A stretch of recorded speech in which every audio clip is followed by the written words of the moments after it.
action of the crew arm. That's what they just did.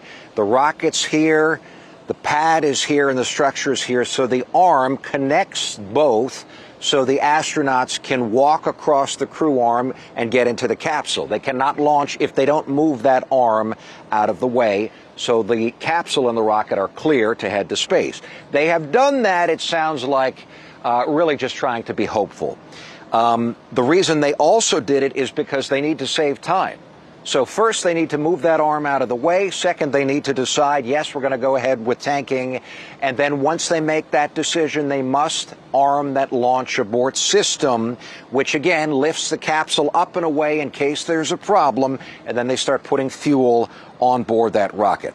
Well, we're down into the final minutes now because they need about a half hour or so to get all of the fuel they need onto that rocket. And they will not start fueling unless they can fix this upload problem, like we talked about earlier, sending the data, weather data, to the capsule that the capsule needs to land itself autonomously in the ocean if there is some sort of problem and this launch abort system is engaged. The problem now is that we're right up against the amount of time that they will need to put all this fuel on board the rocket. And if they can't arm, Eric, we're just cutting across they cannot now. Fuel. And listening in, yeah. Yeah, go ahead. See on the screen, we're also going to begin escape system arming. It's going to take about 50 seconds once they get into it. We will then get confirmation that the launch escape system is armed. And from there, we will move into propellant loading coming up in 3 minutes at T-minus 35. So we passed a major milestone, everything looking good. And it's kind of quiet here right now. Everybody's kind of tense. We're waiting to see how it go, Paul. But with that, it looks like we're doing good. John, you're right. In the timeline. We have taken a sigh of relief, no extra breath here. Smiles are returning. But with that.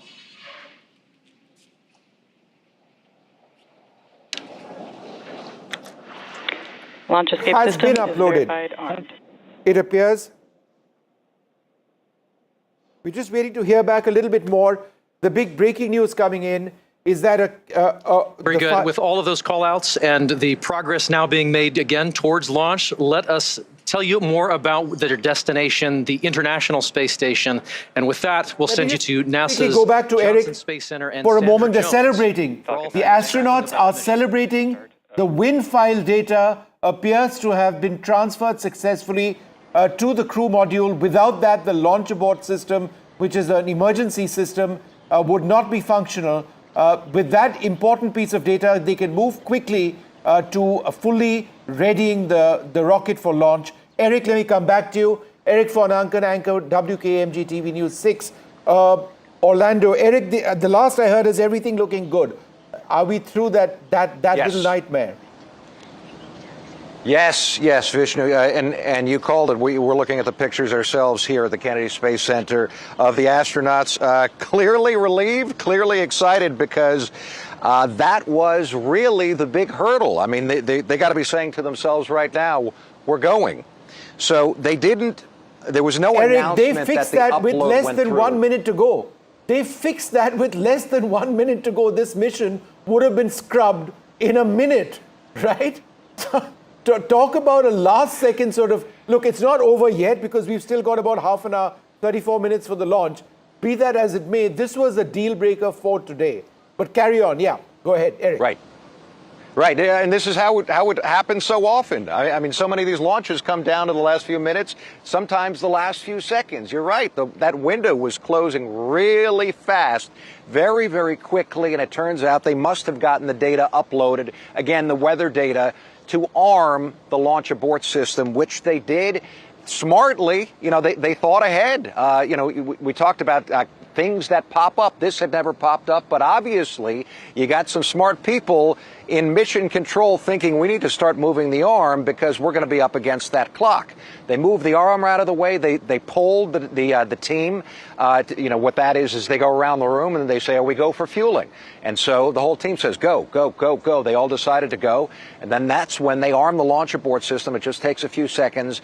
And now they have started to fuel the rocket. Again, the reason That this is a time-sensitive process is because the fuel is, I want to say, minus 200 plus degrees Fahrenheit negative, right? So this is super chilled liquid, and they need to keep it this cold, to keep it compressed, to fit as much, of course, on board the rocket in those tanks as possible.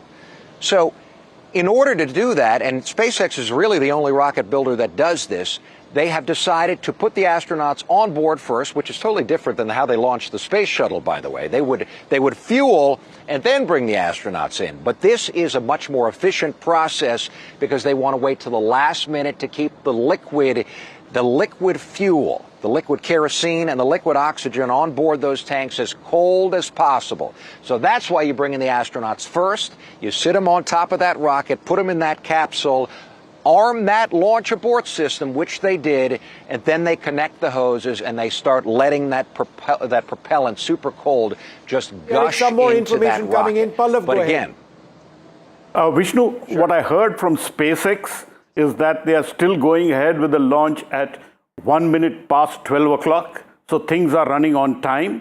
The issues which happened on the fiber on the hatch and then with this wind file upload onto the Crew Dragon have all been resolved.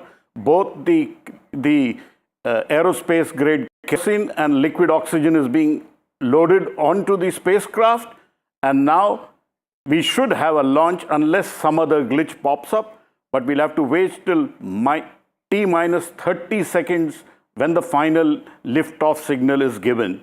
So right now, things looking good, the weather is good, and the 4 astronauts have their visors closed in the Crew Dragon, and they are now ready for liftoff in less than 33 minutes. So all set for 31 minutes, 31 minutes, 46 seconds approximately. Eric, go ahead. Anything else you're picking up?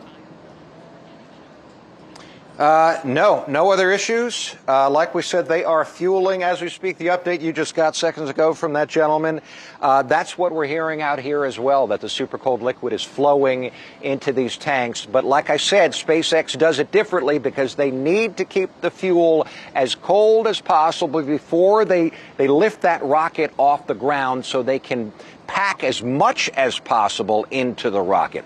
We talked about an instantaneous launch window. So like we said, Eastern Standard Time here on the east coast of Florida, 2:31 a.m. If they wait even just seconds, it's not just that the Earth is moving, of course, and the space station doesn't line up. It's that the trajectory. So what we just heard is one of the comparisons. It's one thing if your friends leave with you a few minutes, they get ahead of you, let's say on a highway, right? You take 2 cars, you're heading somewhere, your friends pull in front of you, they take off, but you're on the same highway. That's fine. If you're on a different highway, it doesn't matter how fast you go, you will never catch up to your friends. That's why even waiting just a few seconds outside of our launch window essentially would put the Dragon on a different highway. So they need to be on the same highway. As long as they do that, the Dragon is actually traveling a little bit faster once it gets up into orbit than the actual International Space Station. So that's why it takes about 20 hours or so for Dragon to orbit the Earth and to catch up with the space station. It's basically tailing it until 20 hours later or so when the Dragon capsule catches up to the space station. But that's why we got to go at 2:31. Okay, I'm going to listen in once again for the benefit of our viewers. Let's see what SpaceX and Axiom are actually saying at this stage. Everything about today is really timelined down to the minute. As we were talking about earlier today, the crew wake up all the way through launch. We have this kind of precise choreography that is key to our launch site execution.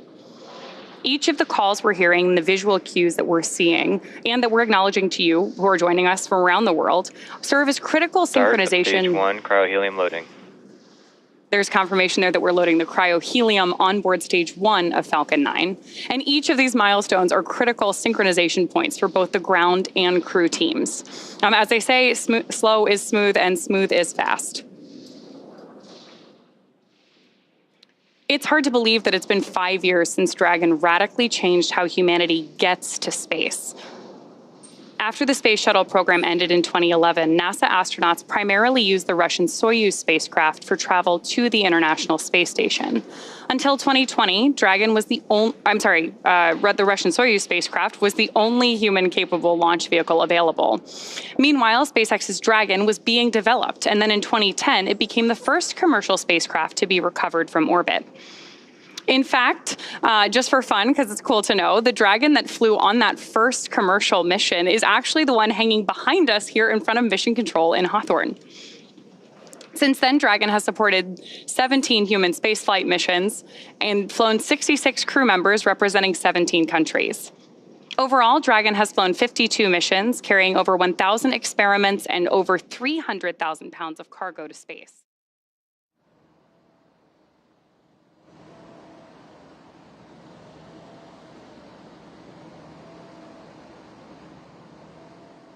Eric, go ahead.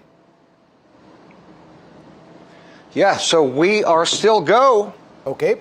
Again, the last minute issue, Vishnu, as you said, that came down to about a minute or two before they would have had to call this thing off.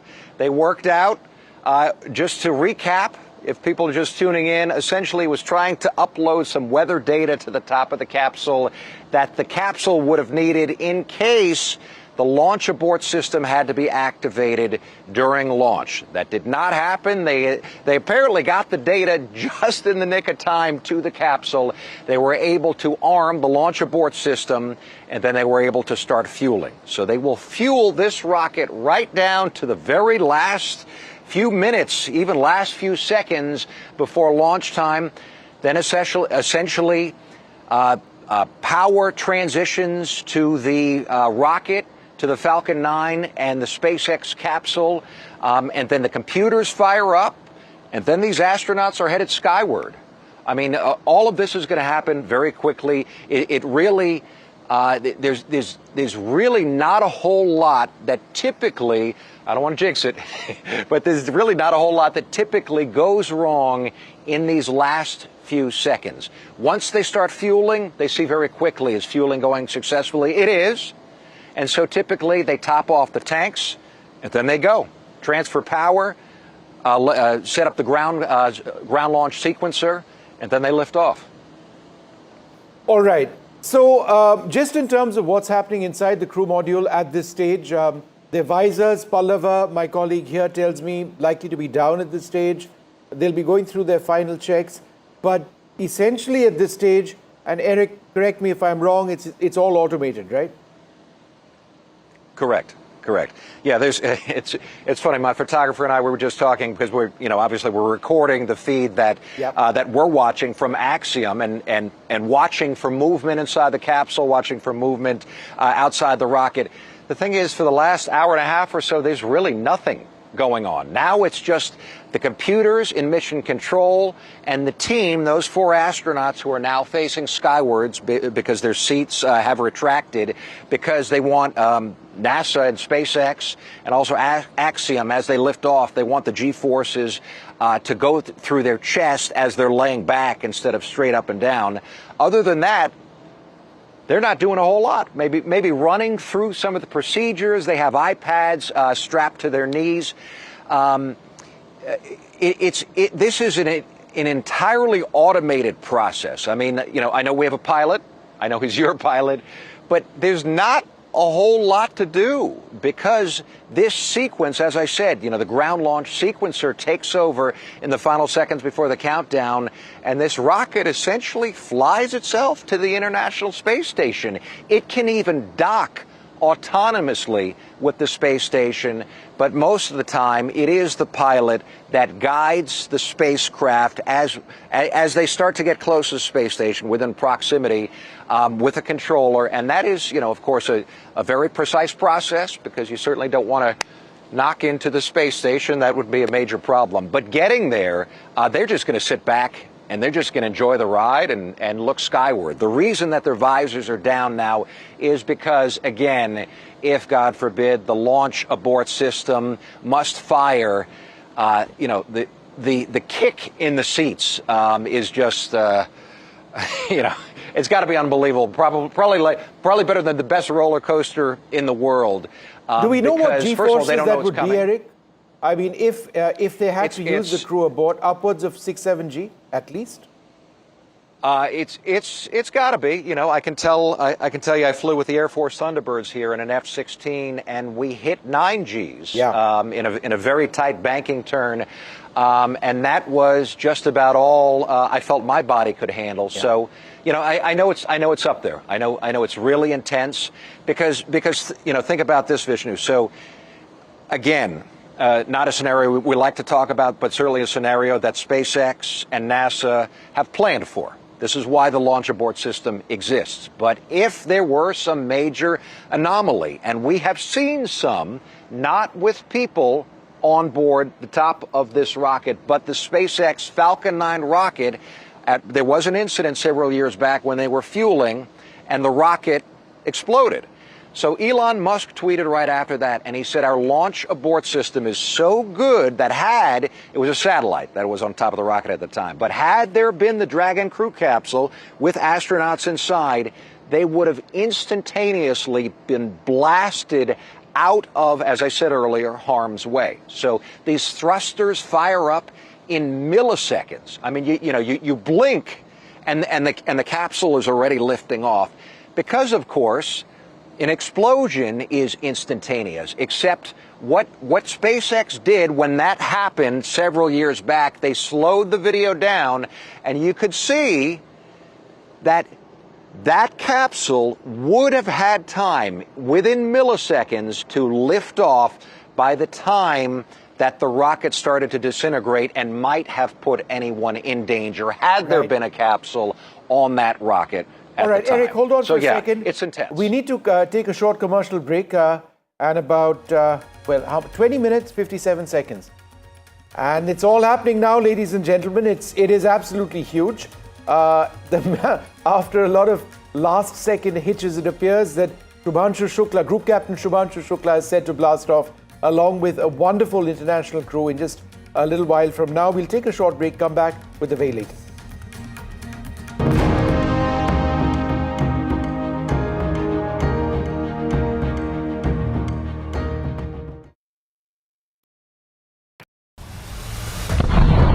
There have been 4 alerts which have been sounded off here. In fact, what we can confirm is that one missile did hit a residential building in Beersheba. As I speak, you can hear the air raid sirens going in. So I will have to make my way and see if we can find us a safe place. This is the announcement being made. Listen into it.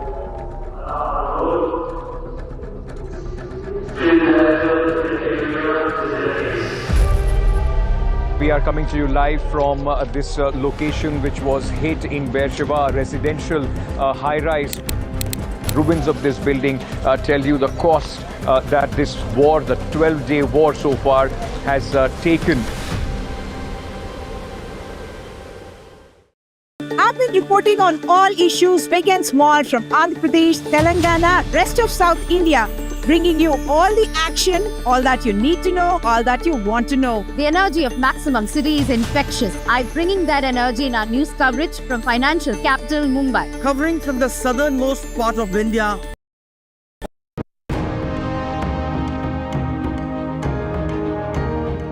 To dive into some of the science highlights, I'm joined now by Axiom Space's chief scientist, Dr. Lucy Lowe. Lucy, thanks for joining me here at the desk. With so many science portfolios that are going to be accomplished, there are more than 60 from more than 30 countries. We can't cover it all. Give us a high-level look of what this portfolio looks like. Yeah, so happy to, Sonia. So this mission is chock-a-block, jam-packed full of really interesting and exciting science. We have everything from human research, understanding how the human body reacts to space. We have some really fun life sciences experiments looking at growing plants and all kinds. We have some physical sciences. We have lots of technology demonstrations. And my favorite, lots of science, technology, engineering, art, and mathematics outreach events. All of the STEAM things. Exactly. So we've had great success with AX1, 2, 3. Do we have any return payload flyers for AX4? We do. We have our partners at... All right, so approximately 19 minutes to go for the Axiom 4 mission to blast off. We've had a couple of pretty nerve-wracking moments in the last little while because there was critical data which had to be uplinked. Wind data had to be uplinked to the crew module. Without that, the crew abort system, which is essentially an ejection system where the entire Crew Dragon is ejected from the rocket, parachutes open up, and then it comes down safely, one would hope. Without the data on the wind, the crew abort system wouldn't work. And the thing is, there are lots of things which need to happen moment by moment.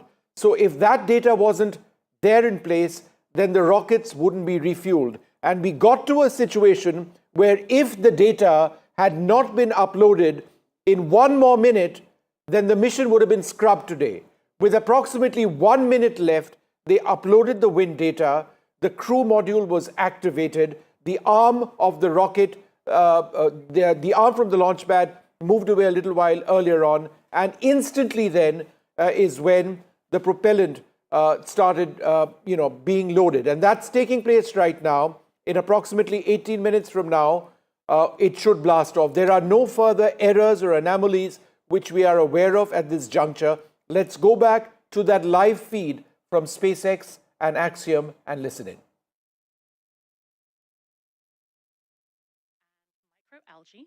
And they're going to be looking at how these could be used for food or for fuel or for potentially even life support systems on orbit in future. The team is also looking at muscle cells. They're seeing how muscle cells respond to access to microgravity. So when the human goes into space and there are changes, physiological changes that happen very quickly that can impact the muscle cells. And so the team is going to be looking at some of these changes to muscle cells in space and then applying that understanding not only to developing countermeasures for future crew, but also to take that learning and then understand more about diseases that might affect muscle wasting back here on Earth. I wish that this was on so we could see if anything was lighting up with Israel. Thank you so much for helping with this. I'm going to turn this way and I'm going to get the Dyros B project. Israel, thanks for joining us here, showing off the headset there. This is fascinating. While I manipulate this, like they're going to do in space, which basically makes me an astronaut, I'm going to also hum Bach. You should do. So This is a project from Hunor, flying this research. And this is actually looking at fluid dynamics in space. So we've put this tape on for artistic purposes. Tibor will not have this disco tape on orbit. But in space, what is going to happen is this will be surrounded by We are talking about a lot of the science which is going to be taking place in this particular mission. There is more science which is going to take place in this mission than in any other previous Axiom mission, is what I believe. The largest of science missions of any Axiom mission so far. Pallav Bagla with us. Pallav, essentially the glitch that we ran into, there were two. The first anomaly was when there was a pressurization issue in the Crew Dragon, where there was a fiber in the fiber which was found in a seal during a leak check. Right, that could have been a game changer. It may not have gone through. Not a game changer. It could have been a mission scrubber. But then in their second series of automated checks, that checked out. But the bigger problem was that the spacecraft, which is a brand new spacecraft, wasn't accepting the upload of wind condition data. And if they didn't fix this and it went down to the wire, this mission would have been scrubbed today, right? Certainly. Just 60 seconds before they were supposed to scrub the mission because the wind data was not uploading from the mission control to the Crew Dragon, they were able to fix that issue. Essentially a software issue, it seems, but they finally managed to do it. And right now, propellants are being loaded onto the rocket. 1 minute. In another minute, they managed to do it in less than everybody's work would have come to not for today. It wouldn't have been the end. There is still a launch window till the end of this month, etc., etc. No, but there is a backup window for tomorrow as well. So if you would have missed today, then there was a backup window tomorrow.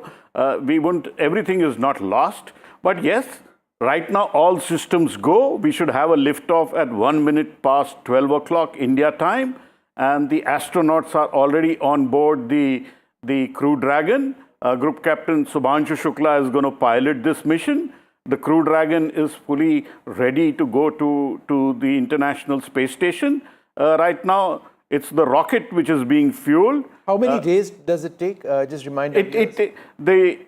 After liftoff, it'll be a 28-hour run for the phasing, as it is called, for the Crew Dragon to go and dock with the International Space Station, and it'll dock with the Harmony module of the International Space Station. And this would be an incredible moment. And if it lifts off today at 12:01, then do join us tomorrow at 4:30 p.m. when we will have coverage of the docking. And we will see, like Prime Minister Narendra Modi said, Bharat ka beta ya beti antariksh mein jhanda leke jayega. So we'll see Shubhanshu Shukla carrying India's flag to the International Space Station. So that will be tomorrow if the liftoff happens today. Right now, we are still in the automated phase of the Falcon 9 rocket, and the final word will come 30 seconds before liftoff.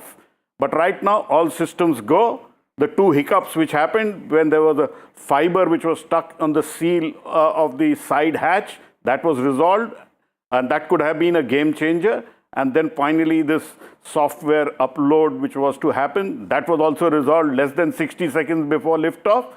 So we've had so many glitches on this particular mission, 6 delays, and finally we are less than 14 minutes before liftoff. So we are very close to the liftoff, and the astronauts are seated on the Crew Dragon, waiting for final word, and liftoff, visors down. They are essentially waiting inside the Crew Dragon for liftoff. It is an incredible moment for Group Captain Shubhanshu Shukla, who's supposed to be a very cool person who takes in all of this without difficulty. And they have with him astronaut Peggy Whitson, who's the commander. So it's the commander and the pilot who play the key role during this ascent phase. The commander gives the commands. The Whitson, Group Captain Shukla gives the second go-ahead. So it's like the pilot and co-pilot in an airplane, and they will lift off. Okay. Let's just listen in to SpaceX right now. So let's see what they say. We started this next tradition for AX2, and we're excited to continue that today. It's a special thing to be named as a commander to anything, but being the commander of a 4-person crew that has completed months of training and is about to defy gravity and set sail for the International Space Station, it's truly out of this world. Peggy has some thoughts she wanted to share here in this moment, just a few short minutes from launch, and here's Peggy. As commander of the AX4 mission, I want to thank everyone who has contributed to our journey. This mission to the International Space Station would not have been possible without the hard work of so many incredible teams. First, I want to extend my heartfelt gratitude to the teams at Axiom Space. Their talent and dedication shines through every unexpected challenge, the countless hours of work, and every task at hand to ensure the safety of the crew. The team's determination and commitment to achieving the highest standards inspires me every day and reminds me why I joined the Axiom Space family. To our partners at NASA, your expertise and support have been invaluable, ensuring that we are fully prepared to live and work aboard the space station. The comprehensive training programs provided by NASA have given us the skills needed to thrive in the unique environment of space. Thank you to SpaceX for providing the cutting-edge technology and reliable transportation to take us to space and bring us back home safely. The hands-on and in-depth training have ensured that we understand the Dragon systems thoroughly and confidently.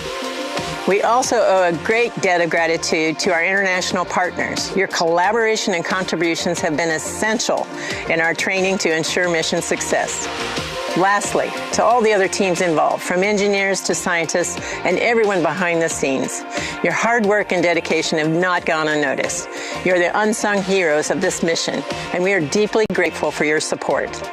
Thank you all for your tireless efforts and for believing in the AX4 mission. Together, we're realizing the return for 3 nations and paving the way for a bright future in low Earth orbit. Thank you.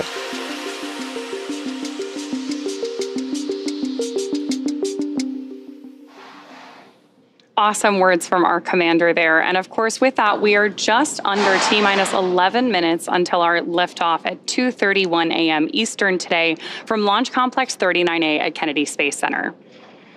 Just in case you are just joining us, right now on your screen, you have a live view of Falcon 9 with our AX4 crew safely tucked in the Dragon space capsule atop the vehicle. At this point, we are coming up on terminal count. Our crew access arm has been moved out of the way and our launch escape system is armed. And we are standing by for that final process by which we step into our terminal count, get ready, Dragon and Falcon for liftoff.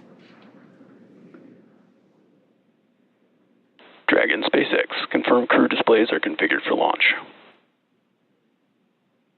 The displays are configured for launch, and the Axiom 4 crew would like to thank the incredible teams that have made this moment possible.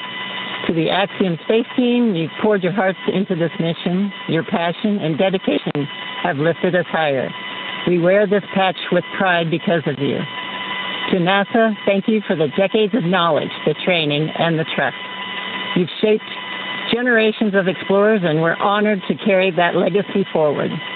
To SpaceX, thank you for giving us the wings to fly and the confidence for a safe return home. And to our international partners, thank you for standing with us across borders, united by shared purpose.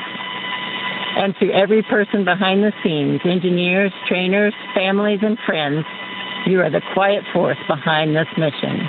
We carry the hopes of many with us. As we realize the return, we will bring those hopes home to you. Thank you. Peggy, Shooks, Swav, Tibor, from all of us that are staying here on the ground, we look forward to your mission. All the hard work from our teams culminates here, so good luck, enjoy the ride, and science the heck out of all your experiments.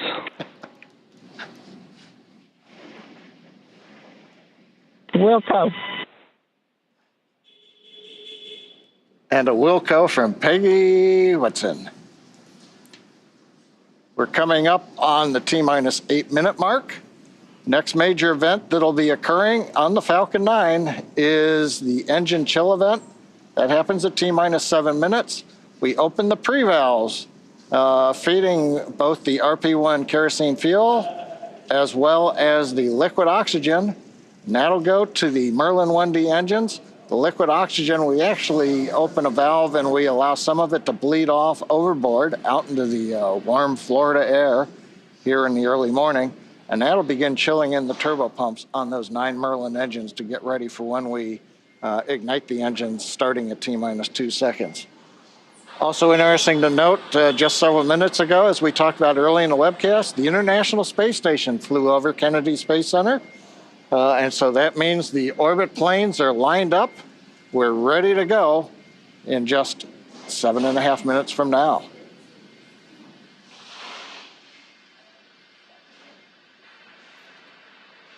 Now, while we're getting ready to open Eric the von pre-valves, Anken, which is the anchor with WKMG TV News 6 Orlando, who's been helping us out all day today. Very briefly, Eric, just about 6 minutes or so left. What are you picking up?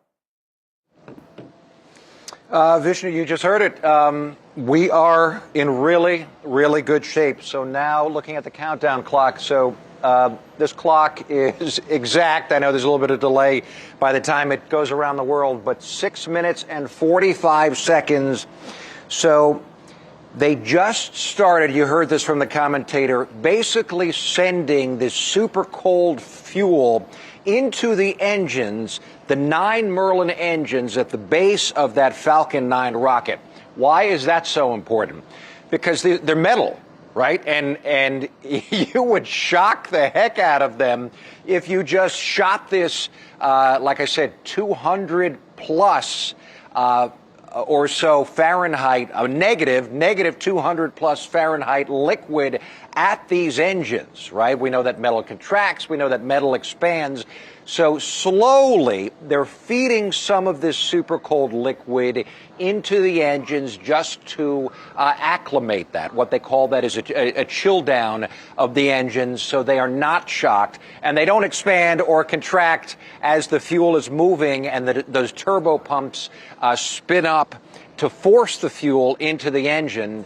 Eric, and hang then on, there's an update like coming said, in. when, We're just they going to light cut this, in and just listen. There's an update coming in. We're going to listen in once again. And they'll move on to internal power. Those are the batteries.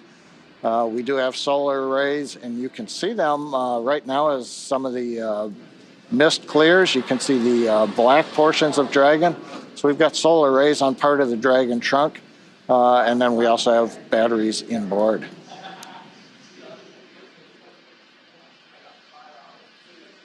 Now we have completed loading fuel on both the first and second stage. We're still loading liquid oxygen onto both stages. That'll wrap up at the T-3 minute mark and the T-2 minute mark. But right now we're waiting to hear the final updates to the crew. Falcon 9 propellant tanks are pressurizing for strong back retract. That's good news for mission control. Dragon is in configure for terminal count. There we heard that we are pressurizing Falcon 9 for strong back retraction. The strong back is the tall structure standing right to the left of the rocket right now. And we pressurize Falcon 9 so that we can begin to retract that support structure away from the vehicle ahead of liftoff. Great view there of Dragon sitting strong back retract has started on top of Falcon 9.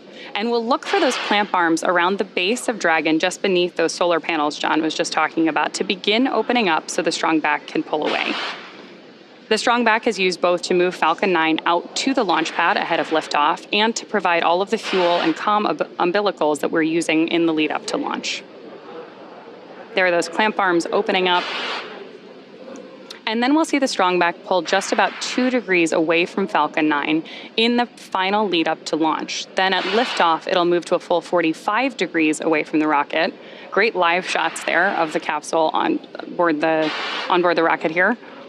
Yeah, Ronnie, it takes about 20 seconds for the hydraulics to open up those clamp arms that held onto the second stage. At about 30 seconds, it's hard to see, but that strong back will move just a couple degrees away. And with that, we are just about 30 seconds away from the expected call out that LOX load has been completed on board our first stage.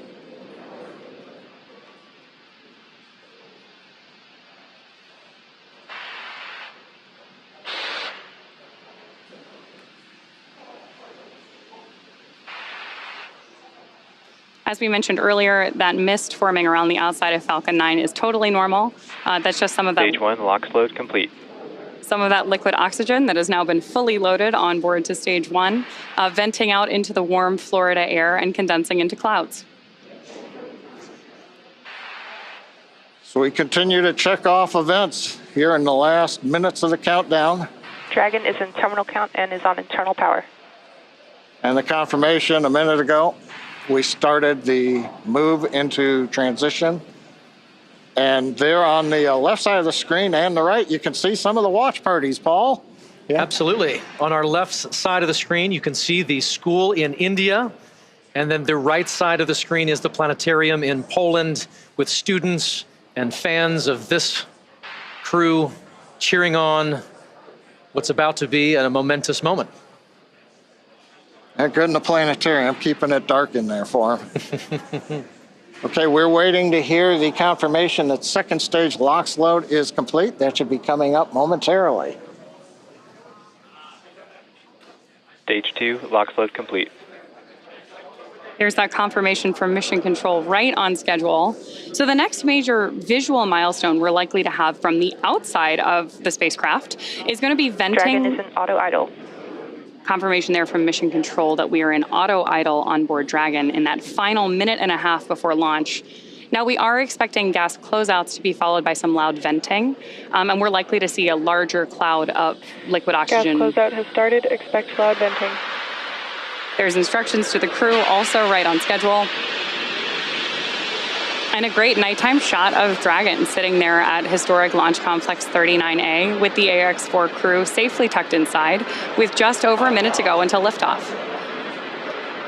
Seated left to right inside Dragon from this camera's perspective, you have Tibor Kapu there on the left-hand side. Then beside him is our pilot, Shubhanshu Shukla. Then to the other side is armed. Falcon 9 is in startup and is now controlling. Is Commander Peggy Whitson, and Dragon then on the far side is Sławosz Wisniewski of ESA. Dragon, SpaceX, go for launch. AX4 is go for launch. That is great news for Mission Control and from our crew on board Dragon. With that, we are just at T-minus 30 seconds. 30 seconds. To lift off of AX4. Let's go AX4. 15 seconds. T minus 10, 9, 8, 7, 6, 5, 4, 3, 2, 1. Ignition and liftoff.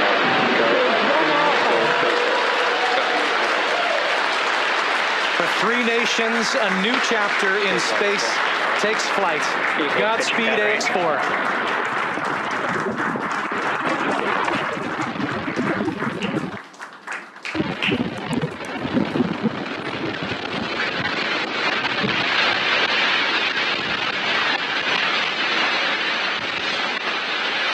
T plus 30 seconds into flight with the Axiom 4 crew on board Dragon, headed to the International Space Station.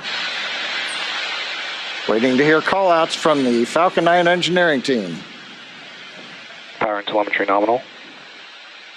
Stage 1 throttle down. We're throttling down the 9 Merlin engines. We're into the throttle bucket, preparing for max Q. Max Q.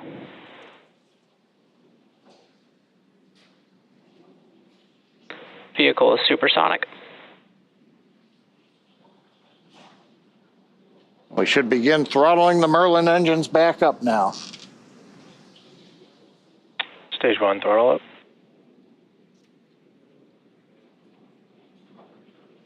Mission Control confirming. Stage 1 Bravo. That throttle up, and we Copy, are 1 Bravo.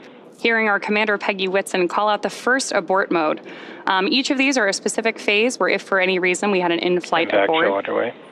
Dragon would abort to a safe location. So we're going to call out each of those milestones as we pass through them. We also just heard the call out for MVAC chill. We're going to trickle just a little bit of liquid oxygen now into the turbo pumps on board our Merlin vacuum engine on stage 2 in preparation for second engine start 1, which will of course be shortly after stage separation. Now, at this point, we are just about 30 seconds away from 4 events that are going to happen in rapid succession. The first one will be main engine cutoff, or MECO, then again followed by stage separation, ignition of that second stage engine, which we are already preparing for, as well as the first stage's boost back burn. With that confirmation from Mission Control that we are throttling the first stage engines down, we are expecting MECO at T plus 2 minutes and 26 seconds. MECO. Stage separation confirmed.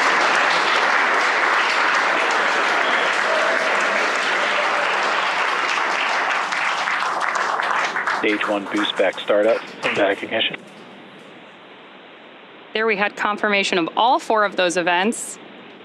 Incredible views on our screen here too, as that boost back, as that first stage boosts its way back to Earth. Stage 2 Alpha. And confirmation Copy, from our 2 Alpha. commander that we have entered the 2 Alpha abort mode.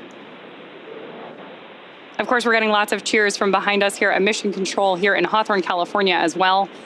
And at this point, our AX4 crew is on their way to space. The view you have on your screen right now is our MVAC engine burning for that second engine first burn. We're expecting that SECO here, second engine cutoff, which will likely be called out over the nets as SECO in just a couple of minutes.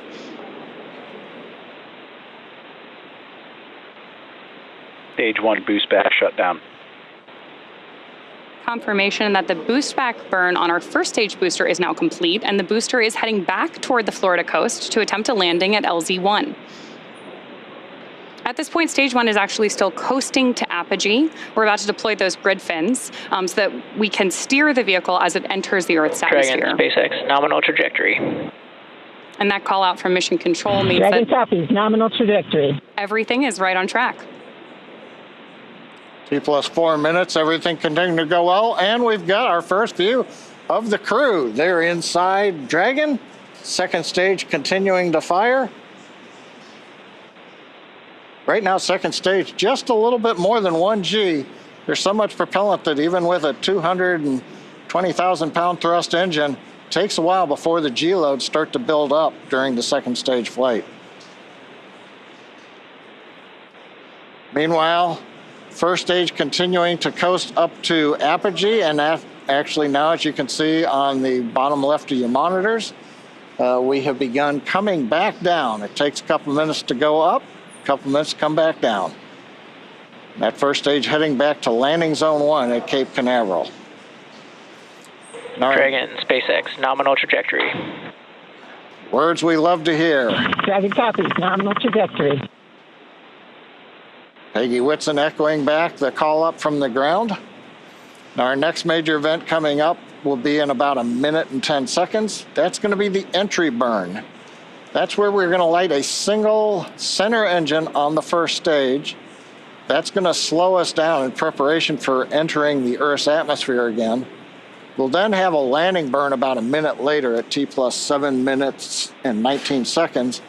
Now for that one, we actually light 3 engines again. Then quickly once we've kind of jammed the brakes on, then we'll turn off 2 of the engines. We'll be down to just a single engine. Getting good views of the MVAC-D engine. There are a couple of cameras on the back of the second stage that give these views. And of course, the view inside the Dragon spacecraft showing the crew. Dragon, SpaceX, nominal trajectory. Continuing the call-outs right on time. Dragon copies, nominal trajectory. Now, right now, as Ronnie pointed out, the grid fins have been deployed, but they're not being used. Right before the entry burn, we'll possibly see a little bit of motion if we can pick up the first stage camera. That's just to check out. It's not until we actually get through the entry burn. Stage 1 entry burn startup. That we get back in the atmosphere. And now here is entry burn call out. This is going to be about a 12-second burn. That's going to slow the vehicle down. You can Stage watch 1 that. entry burn shutdown. There you just saw on the left-hand side of your screen that first stage entry burn shutdown. Right now on your screen, we've got great views of our second stage engine, the Merlin vacuum engine, continuing to take our AX-4 crew to orbit. The next milestone for our first stage is going to be the landing burn, where we'll relight just the center engine, as John mentioned. Dragon, SpaceX, nominal trajectory. Again, things we love to hear. Stage 1 FTS. Dragon copies, nominal trajectory. Continuing to get good communication from our crew on board Dragon. Stage 1 transonic. Confirmation that stage 1 is now transonic on its way back to LZ1, which is just about 9 miles away from our liftoff location today. LZ1, of course, is the site of the first successful landing attempt, and hopefully it will be the second time that this particular booster sticks its landing.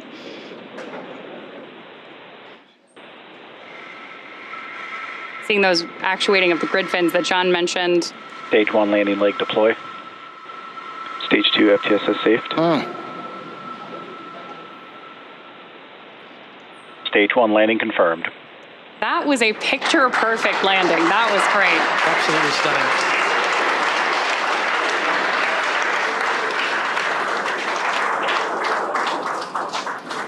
So coming up next for our crew, now that we've confirmed that booster touchdown, is going to be second engine cutoff, also called out as SECO. Then the second stage will coast for a few minutes until Dragon is commanded to separate from the second stage.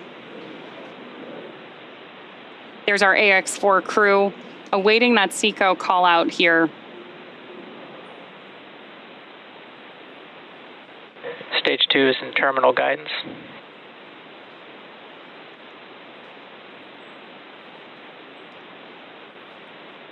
Good continued burn from our second stage engine there. Now at this point, our crew is experiencing about 3 Gs in the lead up to SECO 1, which of course will be their first taste of microgravity. SpaceX Dragon, Shannon. There's confirmation of the Shannon abort mode.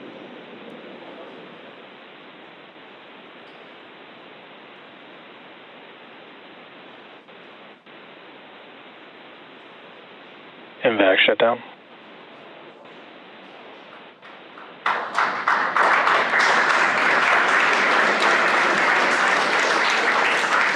SpaceX Dragon, we have a nominal orbit insertion.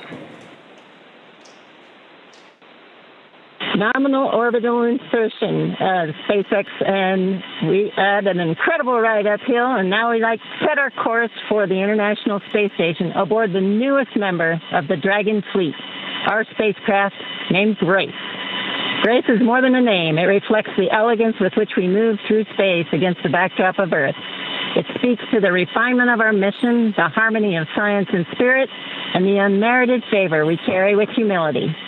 Grace reminds us that spaceflight is not just a feat of engineering, but an act of goodwill. benefit of every human, everywhere. Over to you, Shuk. Launch escape system disarmed. 10 minutes into flight. Water ride. नमस्कार मेरे प्यारे देशवासियों, water ride 40 साल बाद हम वापस अंतरिक्ष में पहुंच गए हैं और कमाल की राइड थी। इस समय हम 7.5 किलोमीटर प्रति सेकंड की रफ्तार से पृथ्वी के चारों तरफ घूम रहे हैं और मेरे कंधे पे मेरे साथ मेरा तिरंगा है जो मुझे बता रहा है कि नहीं हूँ, मैं आप सबके साथ हूँ। ये मेरी इंटरनेशनल स्पेस स्टेशन तक की जर्नी की शुरुआत नहीं है, ये भारत के ह्यूमन स्पेस प्रोग्राम की शुरुआत है और मैं चाहता हूं कि आप सभी देशवासी इस यात्रा का हिस्सा बने। आपका भी सीना दिल से चौड़ा होना चाहिए, आप भी उतना ही एक्साइटमेंट दिखाइए। आइए हम सब मिलकर भारत के इस ह्यूमन स्पेस प्रोग्राम की जर्नी की शुरुआत करें। धन्यवाद। जय हिंद, जय Bharat.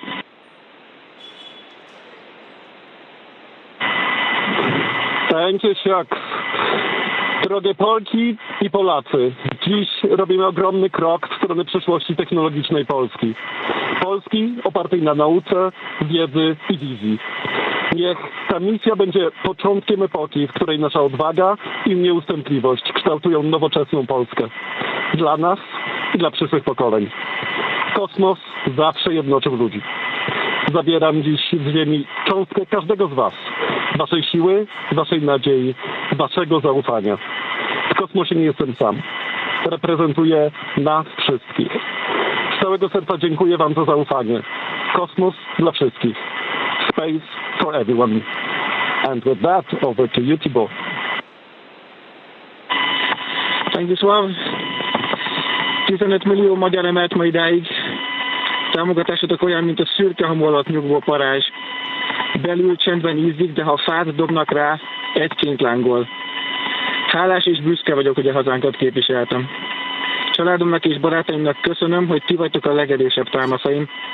A ti hangotok hangosabb, mint a rakétánk, erőtök nagyobb, mint a gravitáció. A világűr mindenkié, a Föld pedig egyetlen.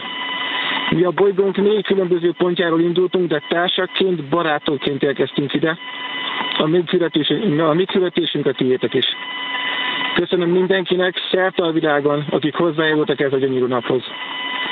Egynek minden nehéz, soknak semmi sem lehetetlen. Go X4!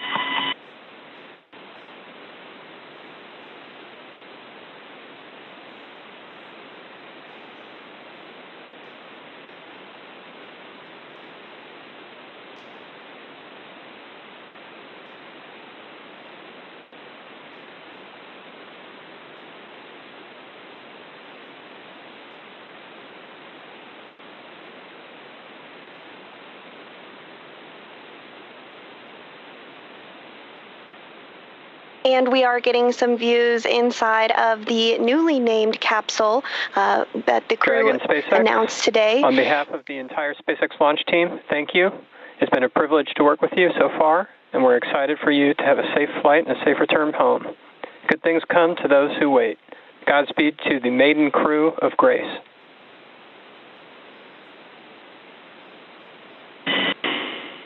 And we thank you all as well. And so with today's successful launch of Axiom 4, the teams at NASA's Johnson Space Center will continue to monitor Dragon's flight to the International Space Station over the next 28.5 hours. NASA's role in this journey really kicks in at a period called integrated operations, which begins during the spacecraft's approach to the space station and continues during the crew's stay aboard the orbiting laboratory, where they will conduct science, education, and commercial activities, and will conclude once the spacecraft exits the vicinity of the International Space Station. During integrated operations, the NASA, SpaceX, and Axiom space teams are all working in lockstep. The teams here are preparing for a docking of Axiom 4 to the space station at 7 a.m. Eastern on Thursday morning and will continue to monitor the approach until then. But for now, that will be it for us here in Mission Control Houston, but we'll be back with you at 5 a.m. Eastern for docking, hatch opening, and welcome coverage. So with that, back over to you, Hawthorne. Thanks so much, Sandra. Over the next 28 and a half hours, the Dragon spacecraft Grace will execute a series of burns to gradually raise and line up the AX-4 crew for docking with the International Space Station in what we refer to as the activation and rendezvous phase of flight. In just a few minutes, the crew will change out of their spacesuits to get a little bit more comfortable for flight and will enjoy their first meal aboard the spacecraft. Over the course of their flight, they will also have a rest period that will last for about 8 hours. Before they arrive at the space station, we will have 3 potential opportunities to chat briefly with the crew on orbit. While we're hopeful that one of these will work out, none of them are guaranteed.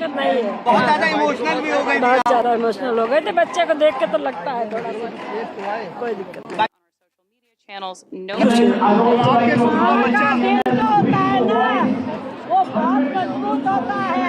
Airing this program live, it's live on social media, so I acknowledge the social media team, all the people backstage, everyone. Updates on the mission across our social media channels.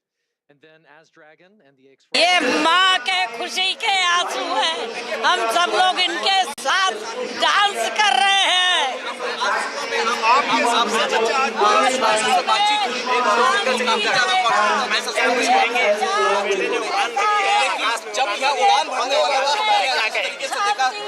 कहेंगे क्या है, वो उड़ान भरी है, success होगा भर के गया है तो बिल्कुल बिल्कुल। मैम क्या कहेंगे?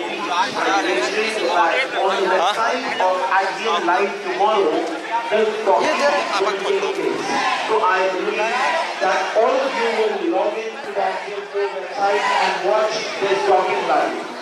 And 3 cheers is happening. And just a few moments back, after successfully blasting off on the Axiom 4 mission and becoming the second Indian to be in space after 41 years, remember, Rakesh Sharma was the first. Shubhanshu Shukla sent this message from the Dragon spacecraft.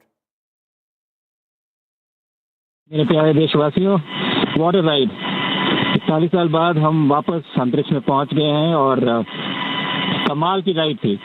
इस समय हम 7.5 kilometre प्रति second की रफ्तार से पृथ्वी के चारों तरफ घूम रहे हैं और मेरे कंधे पे मेरे साथ मेरा तिरंगा है जो मुझे बता रहा है कि नहीं हूँ, मैं आप सबके साथ हूँ। ये मेरी इंटरनेशनल स्पेस स्टेशन तक की जर्नी की शुरुआत नहीं है, ये भारत के ह्यूमन स्पेस प्रोग्राम की शुरुआत है और मैं चाहता हूं कि आप सभी देशवासी इस यात्रा का हिस्सा बने। आपका भी सीना दिल से चौड़ा होना चाहिए, आप भी उतना ही एक्साइटमेंट दिखाइए। आइए हम सब मिलकर भारत के इस ह्यूमन स्पेस प्रोग्राम की जर्नी की शुरुआत करें। धन्यवाद। जय हिंद, जय Bharat. My colleague Aishwarya Jain. Aishwarya, go ahead.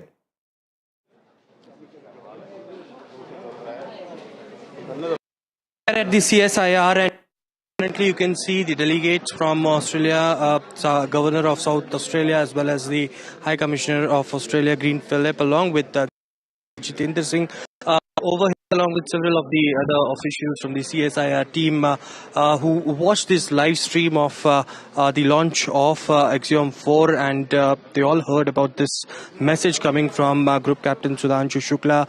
We are waiting for Dr. Jitendra Singh to speak in a short while from now, but he closely monitored every program. His ministry had a crucial role in sending off Group Captain Shubhanshu Shukla to space, as the other secretaries also just sitting by him. So a lot of excitement over here at the CIS as the send-off was successful, and they all wished and cheered with all those clappings and with slogans like Jai Hind. As we saw this takeoff, we'll shortly speak to Dr. Jitendra Singh as he will be speaking to NDTV very shortly.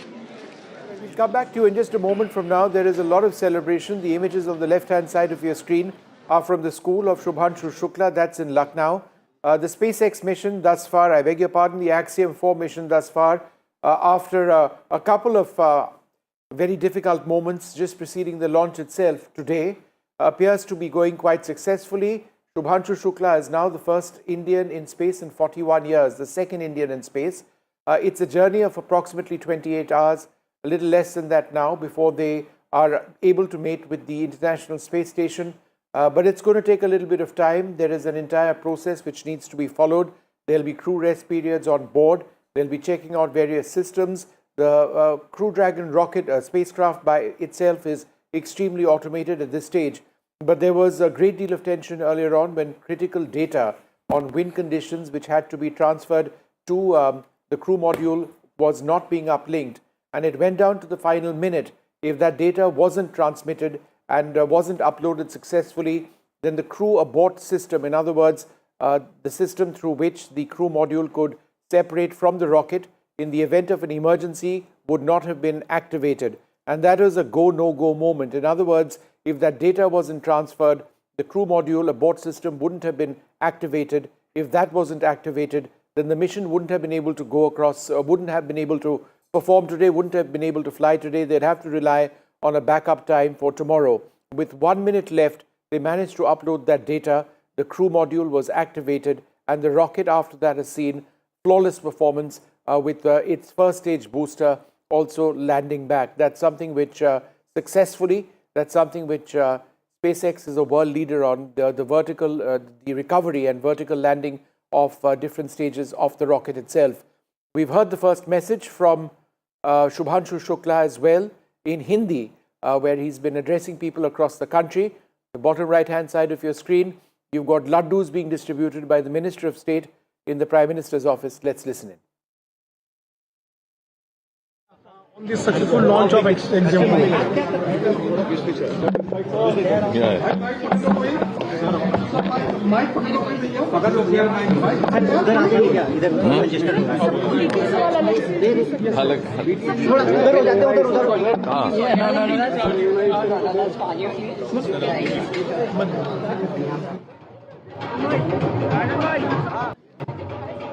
Pallava has a point to make. Pallav, go ahead. Well, a great day for India and a great day for the three countries, America, Poland and Hungary, especially Poland, India and Hungary, which have gone back to space after 41 years. I'm sure Wing Commander Rakesh Sharma, who's somewhere in Kunur watching it, as he said, the second Indian goes into space, makes history for India. India has done it. The first steps for India's Gaganyaan have started. It's a long journey from here onwards. It will end with sending an Indian on the moon. But the first steps of Gaganyaan, where the basics of human spaceflight are being learnt by Group Captain Shubhanshu Shukla and Group Captain Prashant Balakrishnan Nair. Now that Group Captain Shukla is in space, 14 days he will be in space at the International Space Station. We will keep you updated about every move which happens there. But history being made for India as India's own astronaut or Gaganyatri is now orbiting the Earth. Very soon, he would be passing by over India at some point soon. There will be a great joy. We will not be able to see that moment. We will be able to talk to him. Hopefully, there are 3 events as they coast from Cape Canaveral to the International Space Station, which is a 28-hour ride. There will be 3 times when they will try and connect to the crew. If we get to know about it, we will definitely bring that live to you. But a great day for India.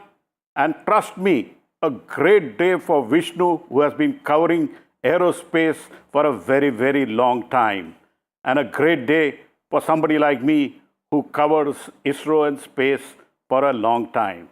I have tears in my eyes as India's second astronaut heads into space and is in space already. Vishnu?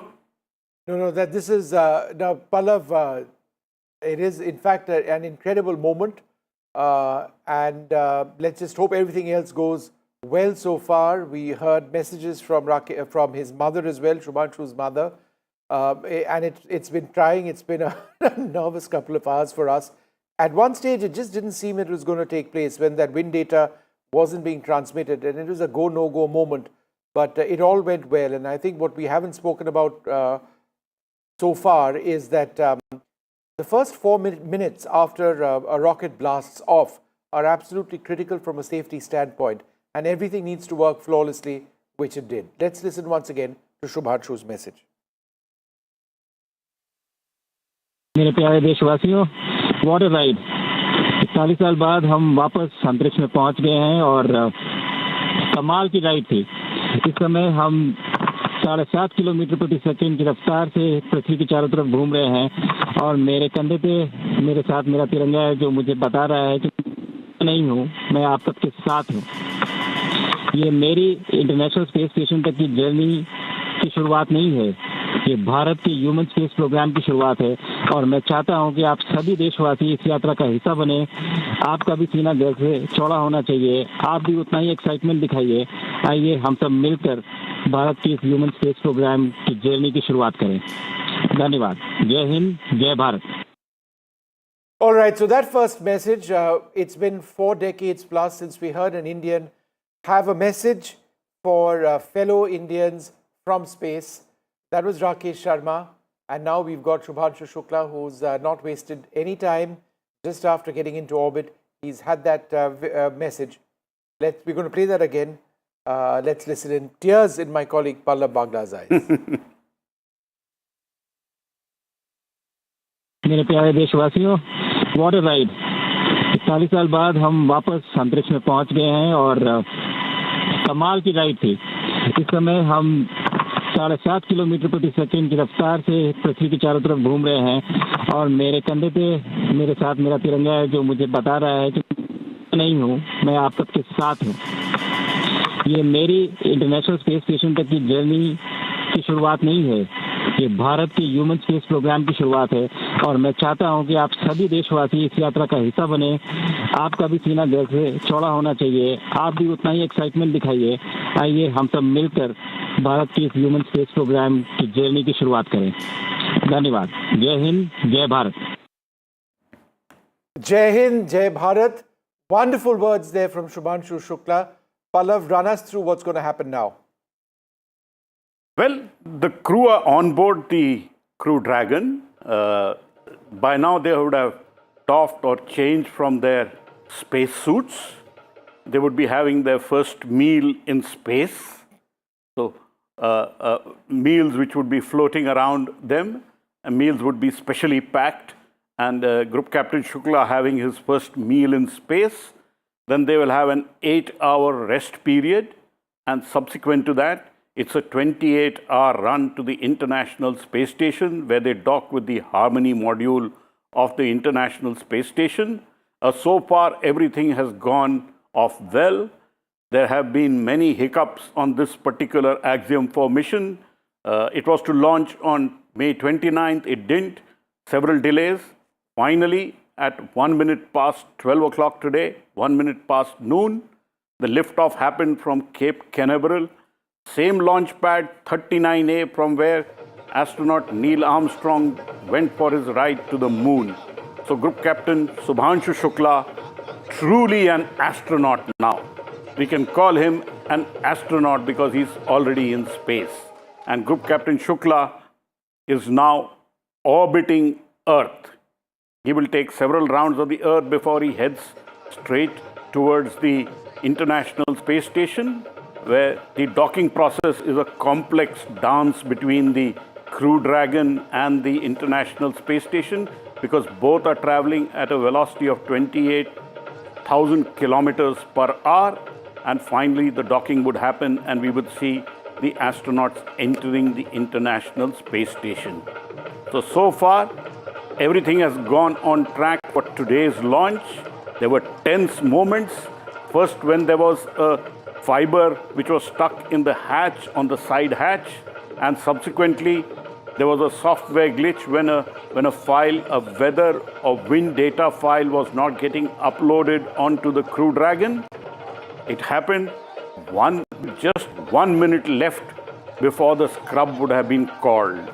So the teams at SpaceX, teams at Axiom Space ensured that the file got uploaded, and after that we saw a on-dot liftoff of the Falcon 9 rocket from the Kennedy Space Center, and right now Group Captain Shubhanshu Shukla is in space. I'm sure Wing Commander Rakesh Sharma would be a very happy person, because now he has seen a second Indian who has gone to space. And this is not the last Indian to go into space. By 2027, if all goes well, India's own Gaganyaan program would kick in, and we would have an Indian launching from Sriharikota and go into space. Group Captain Shubhanshu Shukla's flight today through Axiom 4 is just the first baby step for India's own Gaganyaan program, which starts. Work is going on very, very actively. I have seen it very closely. The first liftoff likely in 2027. India to have its own space station like the same we have at the International Space Station by 2035, and then to land an Indian on the moon by 2040. What an incredible journey for a country which got independence only in 1947. From a country which was living on ship to mouth, now we are heading back into space, sending our own astronaut and then heading towards moon. And we also have several other missions lined up: Moon, Mars, and Venus. And Pallav, this is an emotional moment for you. Tell us about that. Certainly, Vishnu. I have covered this program from day one. It is an emotional moment, and every time there was a setback, it was very hard because it takes a lot of effort to get teams revved up for that particular moment of a liftoff. We had 5 scrubs or aborts which happened. Finally, the 6th one has worked out. There's an incredible build-up inside every news reporter when a big mission like this happens. You had tears in your eyes, Pallav, at one stage. That is true. My eyes did well up because when you see the second Indian astronaut in space, it is a big moment for a country of 1.4 billion people. And between Vishnu and me, the Jugalbandi brings a lot of joy for a lot of Indians, and we try and give the best coverage. Despite at times both of us becoming emotional, we try and remain as objective as we can. It's very hard, trust me, it's very, very hard to try and be focused and give only the facts. But we continued to give the facts as they happened. There were very trying moments, especially in the build-up of the mission, when at one point ISRO put its foot down and said, unless the leak on the rocket is fixed to their satisfaction, they would have pulled out astronaut Group Captain Shubhanshu Shukla from the flight. Those were very tough moments for a reporter to try and tell the world that we were on the verge of pulling out of this mission. But everything works out. What ends well is good.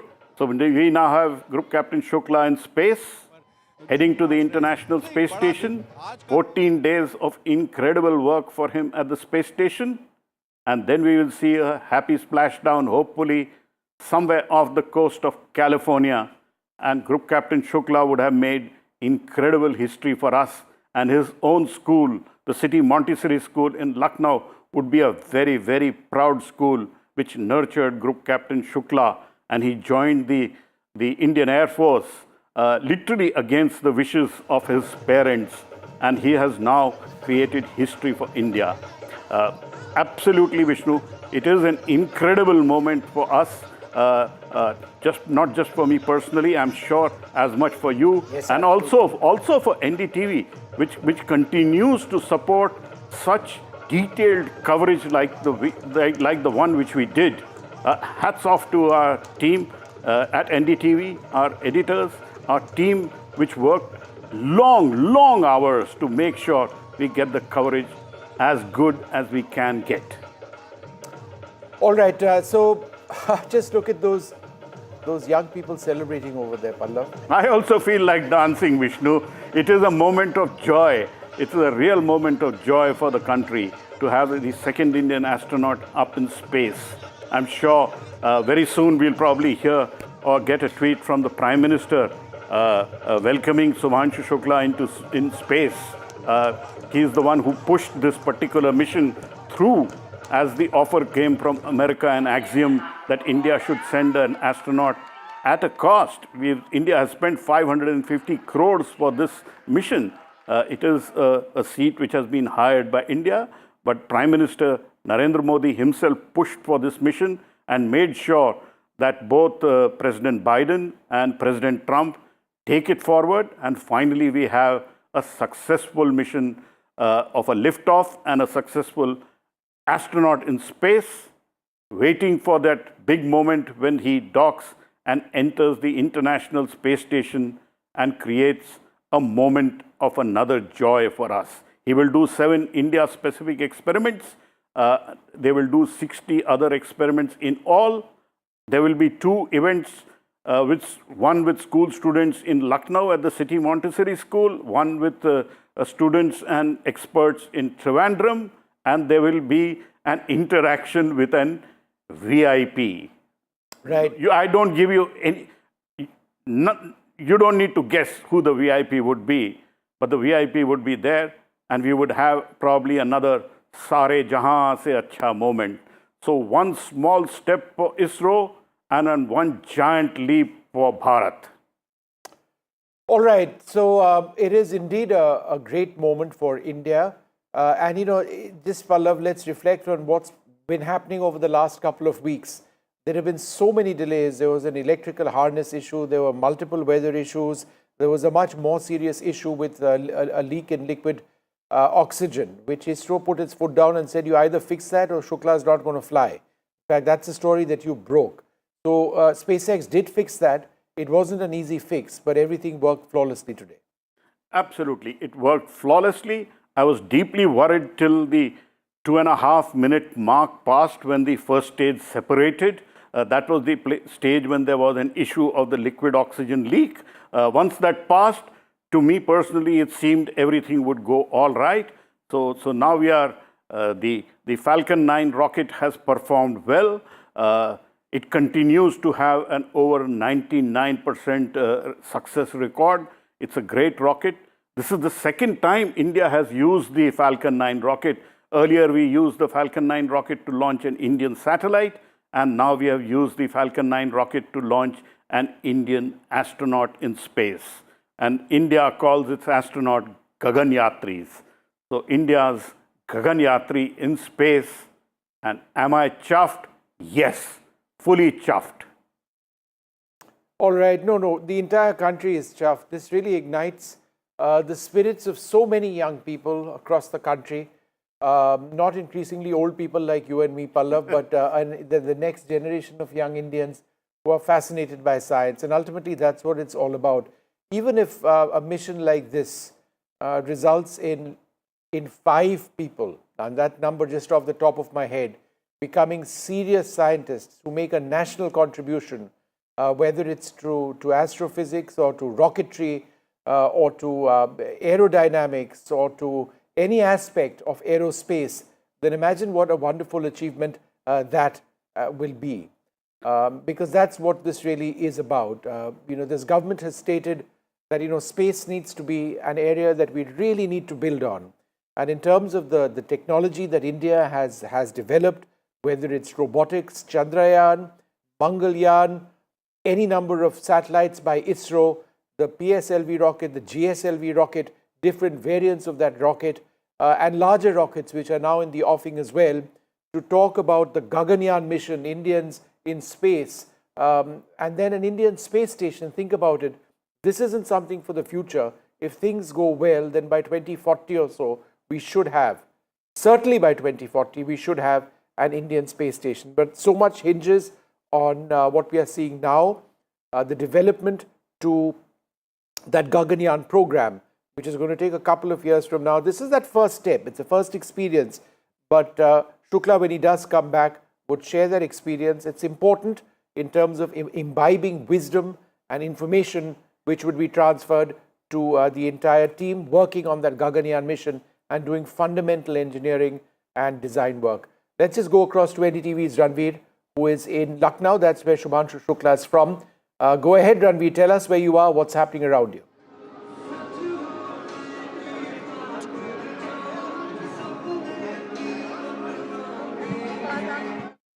All right, I don't think we've got him. Once we get that line up with him, we'll come back to him in a moment. But the images that you see on the right-hand side of your screen were images of his family. That's his mum over there. That is his mum, right, Pallav? Yeah, that is his mother over there in tears. And I was watching her because we had a split screen of the liftoff on one side of the screen. And, Shubhanshu Shukla's mother over there on the right-hand side, his parents over there, and she was in tears through those initial few moments, which were fairly testing. But it all did work out, and these are those images. Let's go across now to Ranveer at Lucknow. That's where he's from. Ranveer, go ahead. Excitement is very much high in Lucknow, and I'm joining with Gunjan Shukla, who is a sister of Shubhanshu. Gunjanji, I just want to know the feeling when you saw the pictures of takeoff of Shubhanshu's Falcon 9 rocket. It was a very emotional moment for our family. I got emotional very much regularly. But now we are relieved that he has completed his 2 stages very safely. Now it's a journey of another 15 days. Tomorrow there will be docking and another 14 days for the research work. So these 15 days, how the family of Shubhanshu has prepared itself for these another 15 days? Yes. We are preparing for, we will do rituals, we will do pujas, we will do bhandaras, whatever good deeds. We will do our best to do that. So this is the family of Shubhanshu Shukla, and when the takeoff was done, the hall was filled with students, with the school management, and obviously with Shubhanshu Shukla's family's presence. So the hall was very much excited, and I'll show you the pictures of this hall now. The students are out for the exhibition, and I'll show you some pictures that how the excitement level is. See this lady, she is wearing a different kind of cap, and I'll also show a kid. She's also wearing some different. I'm joining with the chairman of CMS. Ma'am, how exciting this moment is for you? You know, the atmosphere is full of emotion, heavy with emotion. बहुत ज़्यादा. I saw tears also, I saw clap also, I saw dance also. So the mixed emotion, including the tears and dance both. There was anxiety when he was going up, when it was taking off. There was anxiety because that is the most critically, risky, potentially risky part of the takeoff part. So there was a lot of anxiety at that time. I could see, we were saying prayers in our hearts and watching very intently. But then when we could see after the rocket fell off and it was launched further, we got some confidence that everything is going well. And then further on, for the first 5 minutes, we were concerned that everything should go well. You are a known educationalist. If we talk about Shubhanshu Shukla, he is just 40 years and he is now 40 years. And he is now the first Indian to visit the International Space Station. So the journey is big, the journey is long. So how do you see the future of Indian space mission, including Shubhanshu Shukla? I didn't follow your question. Shubhanshu Shukla is just 40 years and India is aiming to reach moon, a manned mission to moon and another so many missions of space. So how Shubhanshu Shukla can participate in Indian mission for the space? He's in a very unique position. He's in a very privileged position, but he has earned the privilege. He has been the first Indian to go up into the International Space Station. So that experience will count for a lot. I think that will equip him to be to speak more knowledgeably about the mission when it comes to the Gaganyaan mission and other space missions of India. I think he will end up playing an important role, maybe a more policy-making role as well in the forthcoming imminent other space missions of India. My last question is, Shubhanshu said in his video message that a single student, if he will be inspired by his mission, he'll think that his mission is successful. So I saw a huge number of students. They were excited. They were obviously very much thrilled. So how inspirational this mission is? We all need icons to inspire us. Typically, young people admire people like, for example, musicians or dancers or film stars or sports people. These are their heroes and heroines. But we need heroes in other fields as well. And I think by going to space and doing such a unique and extraordinary thing, Shubhanshu Shukla has become the heartthrob of young people. He's become, although he's gone a scientific mission, nevertheless, he's sparked the imagination of India. So I think that he himself was inspired to become an astronaut later on in life when he went to an air show. So these are the experiences that matter. Ultimately, it's the experiences that we garner, that some experience somewhere influences a child. So I think his mission will have inspired literally millions of Indian children to do something great and also to learn from his personal example of focus, discipline, rigorous preparation.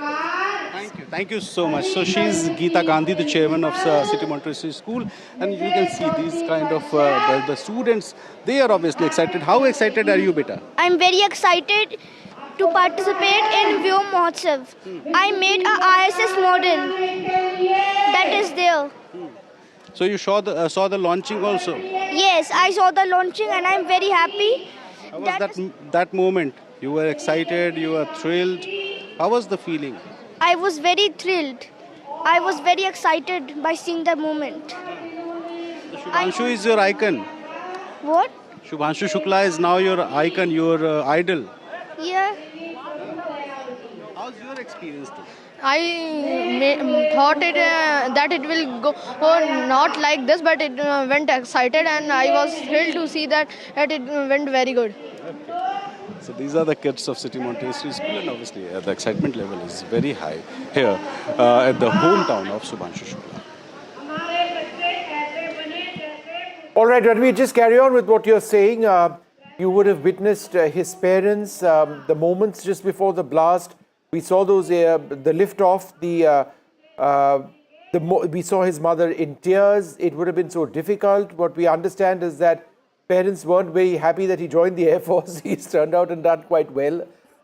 So give us a sense of what you saw in the moments just before the blast off of this rocket. I was standing here at 12 noon when the family was sitting on that sofa, and the family was obviously very much thrilled. The hands were joined. The excitement level was, I cannot mention the moment that how the family was excited and obviously feared because of the historic move, the takeoff. So now you can see the hall is filled with some of the kids, and I see a small kid. Beta, what is your name? My name is Abhavya Singh. So you saw the takeoff of Shubhanshu Shukla? Yes. Yes. How excited it is for you? It was so excited for me. So you are happy? Yes. There is an inspiration for you. Shubhanshu is an inspiration for you. Yes. Yes. So see these kids, and I'll also show you some of the demos prepared by City Montessori School to inspire these kids. And there is also an exhibition of some of the things which are related to astronomy, astronauts. So this is the Falcon 9 rocket, and you can see the demo of Falcon 9 rocket, and also there is a capsule. I'll show you that capsule where the kids are taking pics. So this is the capsule where you can see the kids are taking pics now, and I'll show you the rover also, that space rover. There's the space rover, and I'll show you a special room which is here just to define the gravitational force. So I'll take you to that room also. This is the hall where the mission control center is being demonstrated, and now you can see this is the room where you can see this kid is getting some pictures. So if I'll turn around my camera, you can feel that I am just hanging in the zero gravity situation. So this room is just to demonstrate that how the astrologers face situations in space center. So beta, how are you excited? How are you feeling now? I'm feeling happy because he's one of my school alumnus, so like I feel very, very happy. Very, very happy. Yes. I saw you taking pictures. So, what this room is? So this is where you like define gravity. So imagine you take a photo. So it's like this.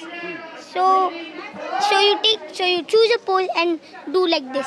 But then Let's show me. So see. So just a second. So this kid is explaining in a very different manner. Let's begin again. Okay. So Chal. first take a pose, any type of pose. This is like the most common one, and then somebody has to like click a picture, and then when you like make it vertically, it will look like you're standing on it. Yes. This is very exciting, na? Yes, it is very exciting. So this is the inspiration level. You can see Shubhanshu in his video message said that if a single kid will be inspired by my mission, I'll think that my mission is a success. And you can see the kid. Ma'am, how old he is? He's 3. He's 7. In class 3. Just 7. And he is explaining the things in a very, very, very different manner. So, do you think that Shubhanshu Shukla is going to be to become an inspiration for Indian kids, the kids who are attracted towards science? Yes, certainly. He's an inspiration for the coming children. Even like when I see he and I, we are of the same generation. Like I have been myself a space junkie. Now seeing if in our time we had Rakesh Sharma, and now we can see for the next generation now Shubhanshu Shukla ji is bringing up, lots of all the children of the next generation, like my son here. They are looking forward, and we see the whole country is now full of Josh. Even after the ISRO, we have got... Josh is high. Yes, the Josh is high. So let's move to that area. That's very exciting. Come, beta, please. So, yes, continue.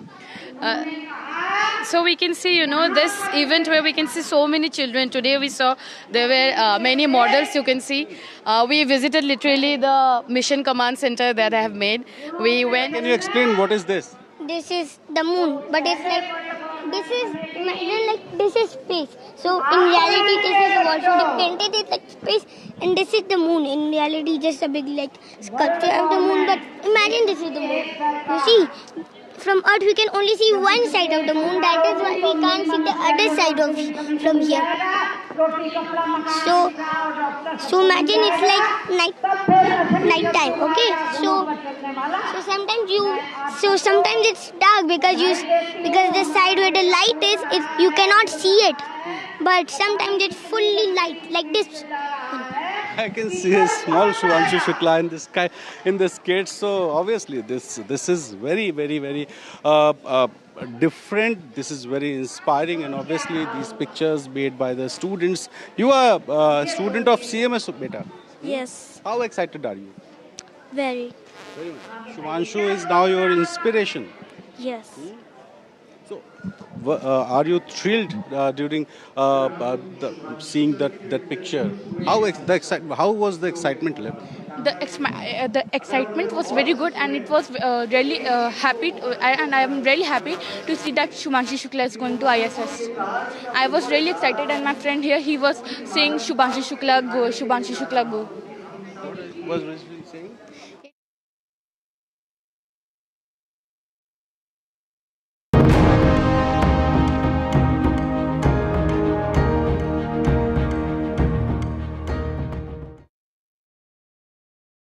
In today's interconnected world, India's voice is more crucial than ever.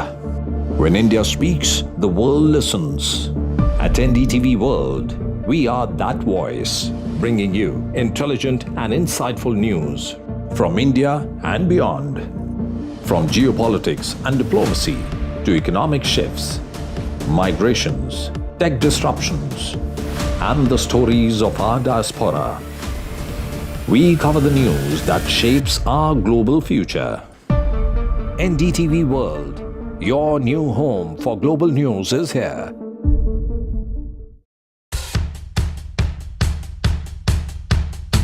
The markets move fast. And so should your portfolio. Expert insights, real-time stock picks. Do I buy Ola? Should I hold ICICI CDSL for the long term? Buy, sell or hold. The answers you need, straight from the experts. Callers from India and across the world. Connect live, ask, decide and invest wisely. Your portfolio, your future. Ask Profit.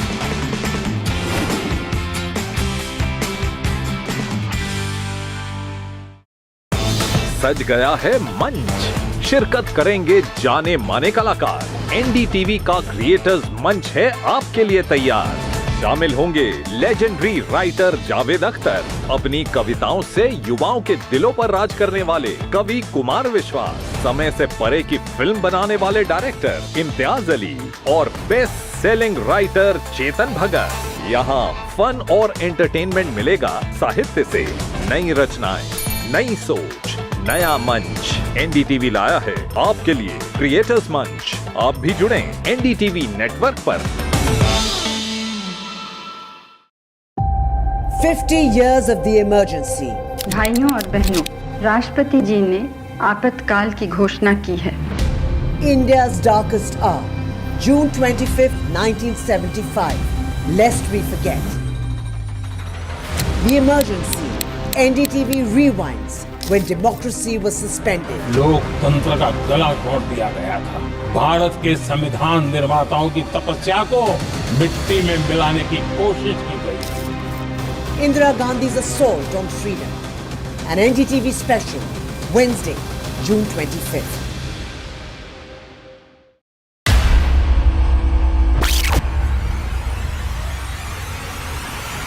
The last 1 month, if you see, the share prices of Denzol Engineering has fallen more than 58%. Why are the rating firms calling the debt payments as default? We have two credible credit rating agencies on March 4th coming and downgrading the stock to D.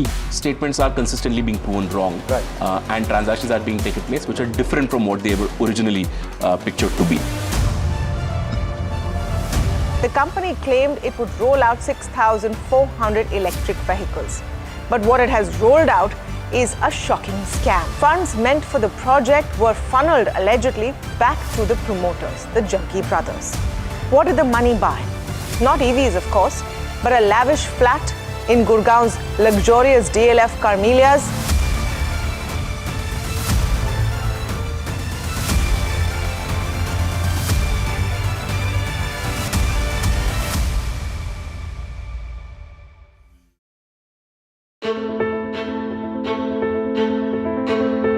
News is not just headlines, it is what impacts you. And news should never be mistaken for noise. What matters is the reality. Accurate, in-depth, and with the right perspective. For over 20 years, I have been a journalist, and never has clarity mattered more than now. At Newsnight, we go beyond the surface. We dissect the details, challenge the narratives.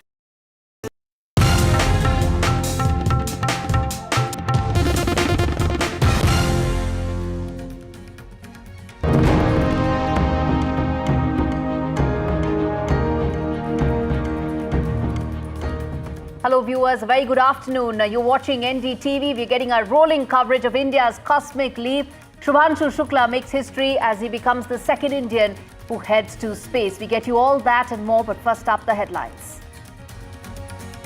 Axiom 4 mission starts off on a big success. Shubhanshu Shukla makes history as he becomes the second Indian headed to space as part of the Axiom 4 mission. It's a flawless liftoff of Axiom 4 mission. The journey to ISS, the International Space Station, will take about 28 hours. Shubhanshu Shukla's emotional message from space. He says he's carrying the tricolor on his shoulders. Says Jai Hind, Jai Bharat.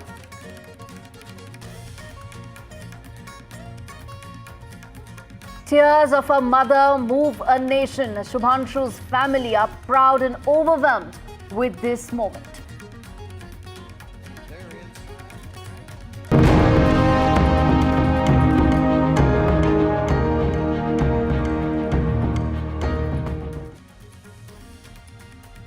Viewers, if you're tuning in right now, the update and the big story that we continue to track on NDTV, Shubhanshu Shukla makes history. Axiom 4 mission takes off. It's a flawless start and a flawless takeoff of the mission. He's the second Indian that heads up to space.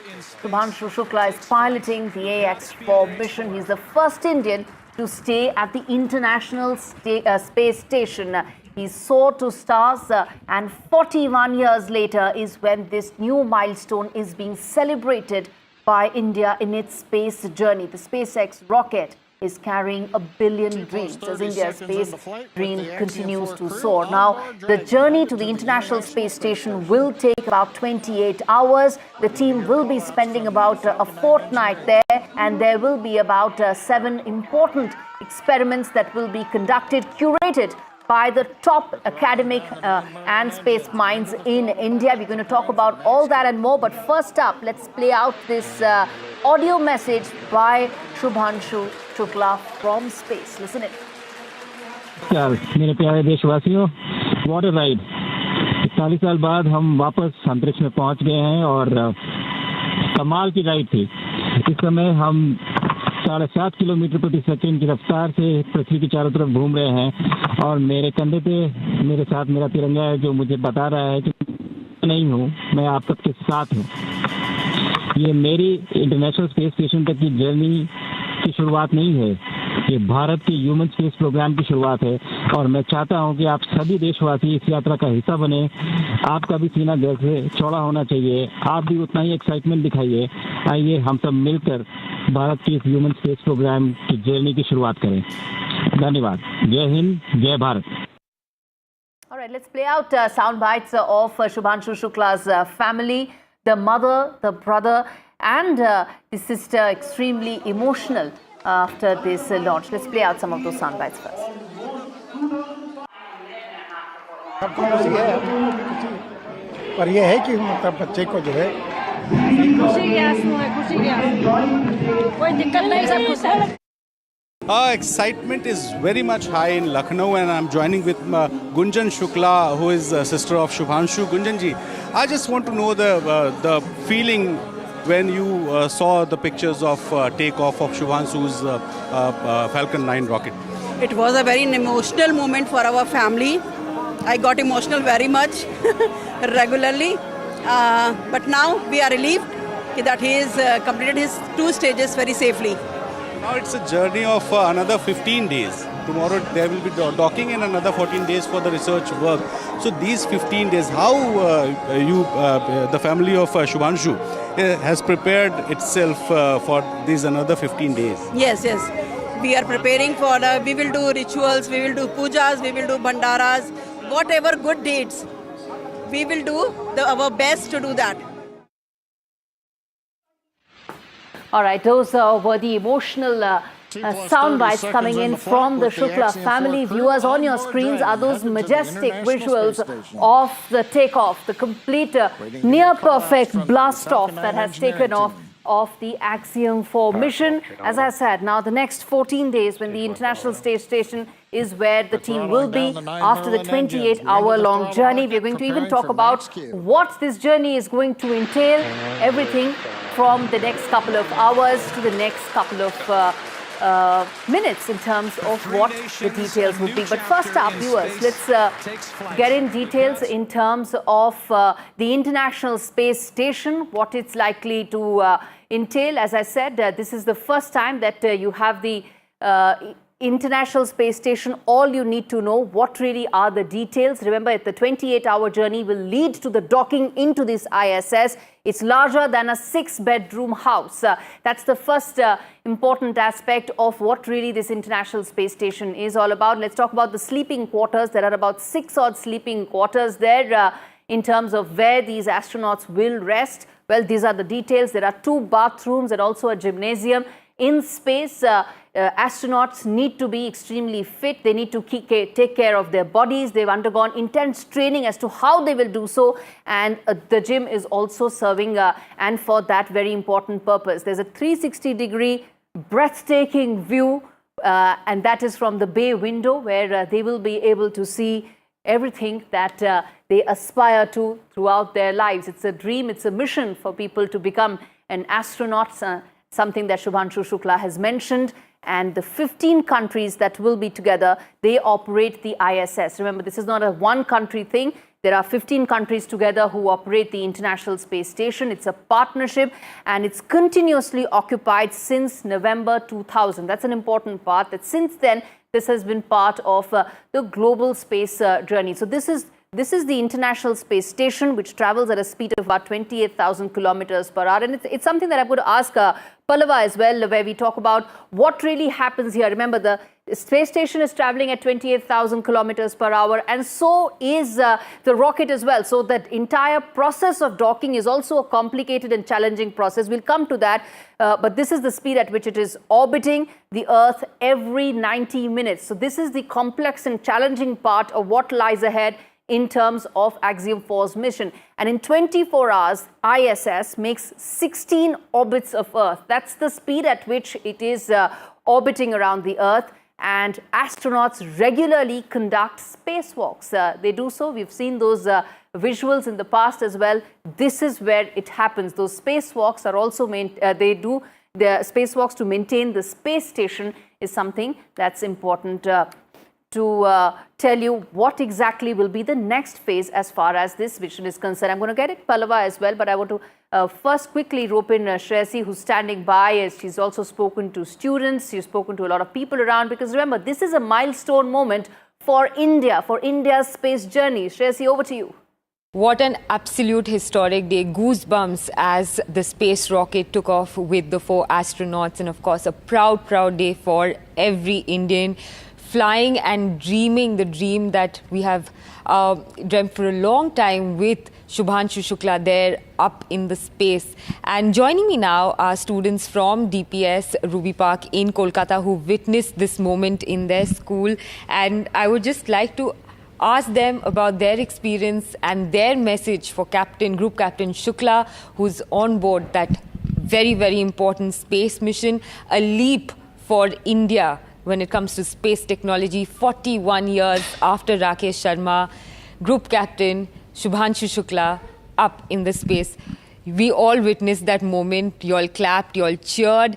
How was it? What was that moment? What was that feeling like for you? It was incredibly tense at first. I was getting goosebumps all over my body. I'll not lie, I was very scared at first. There have been space launches that have gone terribly wrong, and this was such a high stakes mission. It's historical. But to see that it all went so well, it went perfectly to plan. I was tearing up at one point because it was just so incredible to see. I saw the Chandrayaan mission live from my house, but even then, to see a manned space mission just go so perfectly, it's a different feeling altogether. And we saw history being made, not just for India, but this is something which is historical for the whole world. To see such an amazing collaboration between different countries and going back to the ISS, this is just incredible. And the fact that they're docking into the Harmony module with so many people from so many different countries and so many different space institutions all coming together for this project, it's just incredible. It's perfect. And during these times of discord, it's amazing to see harmony like this prosper. And, it puts your faith back in humanity to see something this historical. So for Shubhanshu Sharma, once again, Jai Hind, we're all proud of you. And please return safely. So, of course, a very, very proud moment indeed. And as every Indian, everyone has been praying, giving their good wishes. We just heard Group Captain Shukla also speak an address from inside the spaceship, where he said that, I'm not alone. Every Indian is on this journey with me. Jai Hind, Jai Bharat. What was that moment for you? And what is your message for the entire team that's on board this particular mission? It was an exhilarating moment, and honestly, I feel so proud to be an Indian. It feels amazing, and we felt like being a part of history being made. So just pride, and again, as you said, we hope that Mr. Shukla returns safely, and we saw his parents' reaction. So we all as Indians want the safe return of Mr. Shukla, and again, a proud Indian here. Sir, how big is this movement for India's space history? No, I think in a single sentence, if you ask me, that Viksit Bharat 2047, the ascent to that pedestal has begun with this mission. The world has acknowledged it, and this is also true vindication of the dream that Vikram Sarabhai and Satish Dhawan saw. And the dream is getting vindicated under the leadership of Prime Minister Modi, and it's not simply for saying. It's been possible because the path-breaking reforms that have been brought with the support of Prime Minister Modi in the last few years, the recent years, have not only added to our resource pool, but have also given tremendous amount of confidence to our space experts, which has in turn been also very successfully showcased to the rest of the world, as a result of which the rest of the world is today reaching out to us for our collaboration. So we are now equal partners. And I think the most visible instance is this mission where out of the 4 crew members is Shubhanshu, who's been assigned the most critical part of the role to be played. So we are standing at the CSIR, and this institute also plays a huge role. Please tell us about those experiments that he's going to take forward. And yes, of course. Yes, again, I would say it lives up to Prime Minister Modi's mantra of Atmanirbhar Bharat. All these experiments have been developed indigenously. All the kits have been developed and provided indigenously. Some of them, and I'm glad that they are all associated with this ministry. Some of them provided by the Department of Biotechnology, our institute here in Delhi, our institute in Mysuru. Some from CSIR, some also from some of the IITs, some from Indian Institute of Sciences, Bengaluru. And so this is also whole of science, whole of nation, setting a new model of work culture for the rest of the world. All right, those were some of the reactions. We also played out Dr. Jitendra Singh's soundbite, his first reaction. And I've got Pallava Bakla, my colleague, with me here in the studio, someone who understands this more than anyone else. Pallava, while we've been talking through the morning in our special broadcast, talk to us now about the next steps from here on. You know, the blast-off has happened at 12:01 p.m. today from NASA's Kennedy Space Center in Florida. What next now? Talk to us about the 28-hour crucial journey. What is it that we are now looking forward to? Well, I learn at every stage. Yes, we report space very actively here at NDTV, but it's a learning at every stage. SpaceX human space flights, we have never reported earlier, so it's a learning at every stage. Yes, the liftoff successfully happened at 1 minute past 12, which is 1 minute past noon for India. And now Group Captain Shubhanshu Shukla becomes the second Indian to go into space. We've had people of Indian origin, but now to have an Indian citizen in space is a very proud moment. Currently, the Crew Dragon, which they have named Grace, and this crew got to name the Dragon because it was a spanking new Dragon, which is the capsule, and they have named it Grace. And accompanying them is another small little member, a baby swan called Joy, the zero gravity indicator. So Joy, Group Captain Shubhanshu Shukla, astronaut Peggy Whitson, a Hungarian and a Polish astronaut, are currently cruising around Earth at about 400 kilometers above the Earth, speeding at over 28,000 kilometers an hour. It is a huge velocity. They will dock with the International Space Station, but tomorrow, if all goes well, by about 4:30 p.m. India time. So it is a 28-hour journey. Right now, the ascent phase is over. They are in the quiet phase of the space travel. So they would have taken off their suits, which is called doffing of the suits. And Group Captain Shukla would have had his first meal in space in zero gravity or near zero gravity, which people call microgravity. It's not easy to eat in space. He would have had his first taste Indeed, absolutely. And I was going to ask you that, these meals are very carefully curated, aren't they? Because everything needs to be very minutely taken care of in terms of what they eat, to how they remain there, in terms of fitness, all aspects, isn't it? Tell us more about all that, sir. Sure.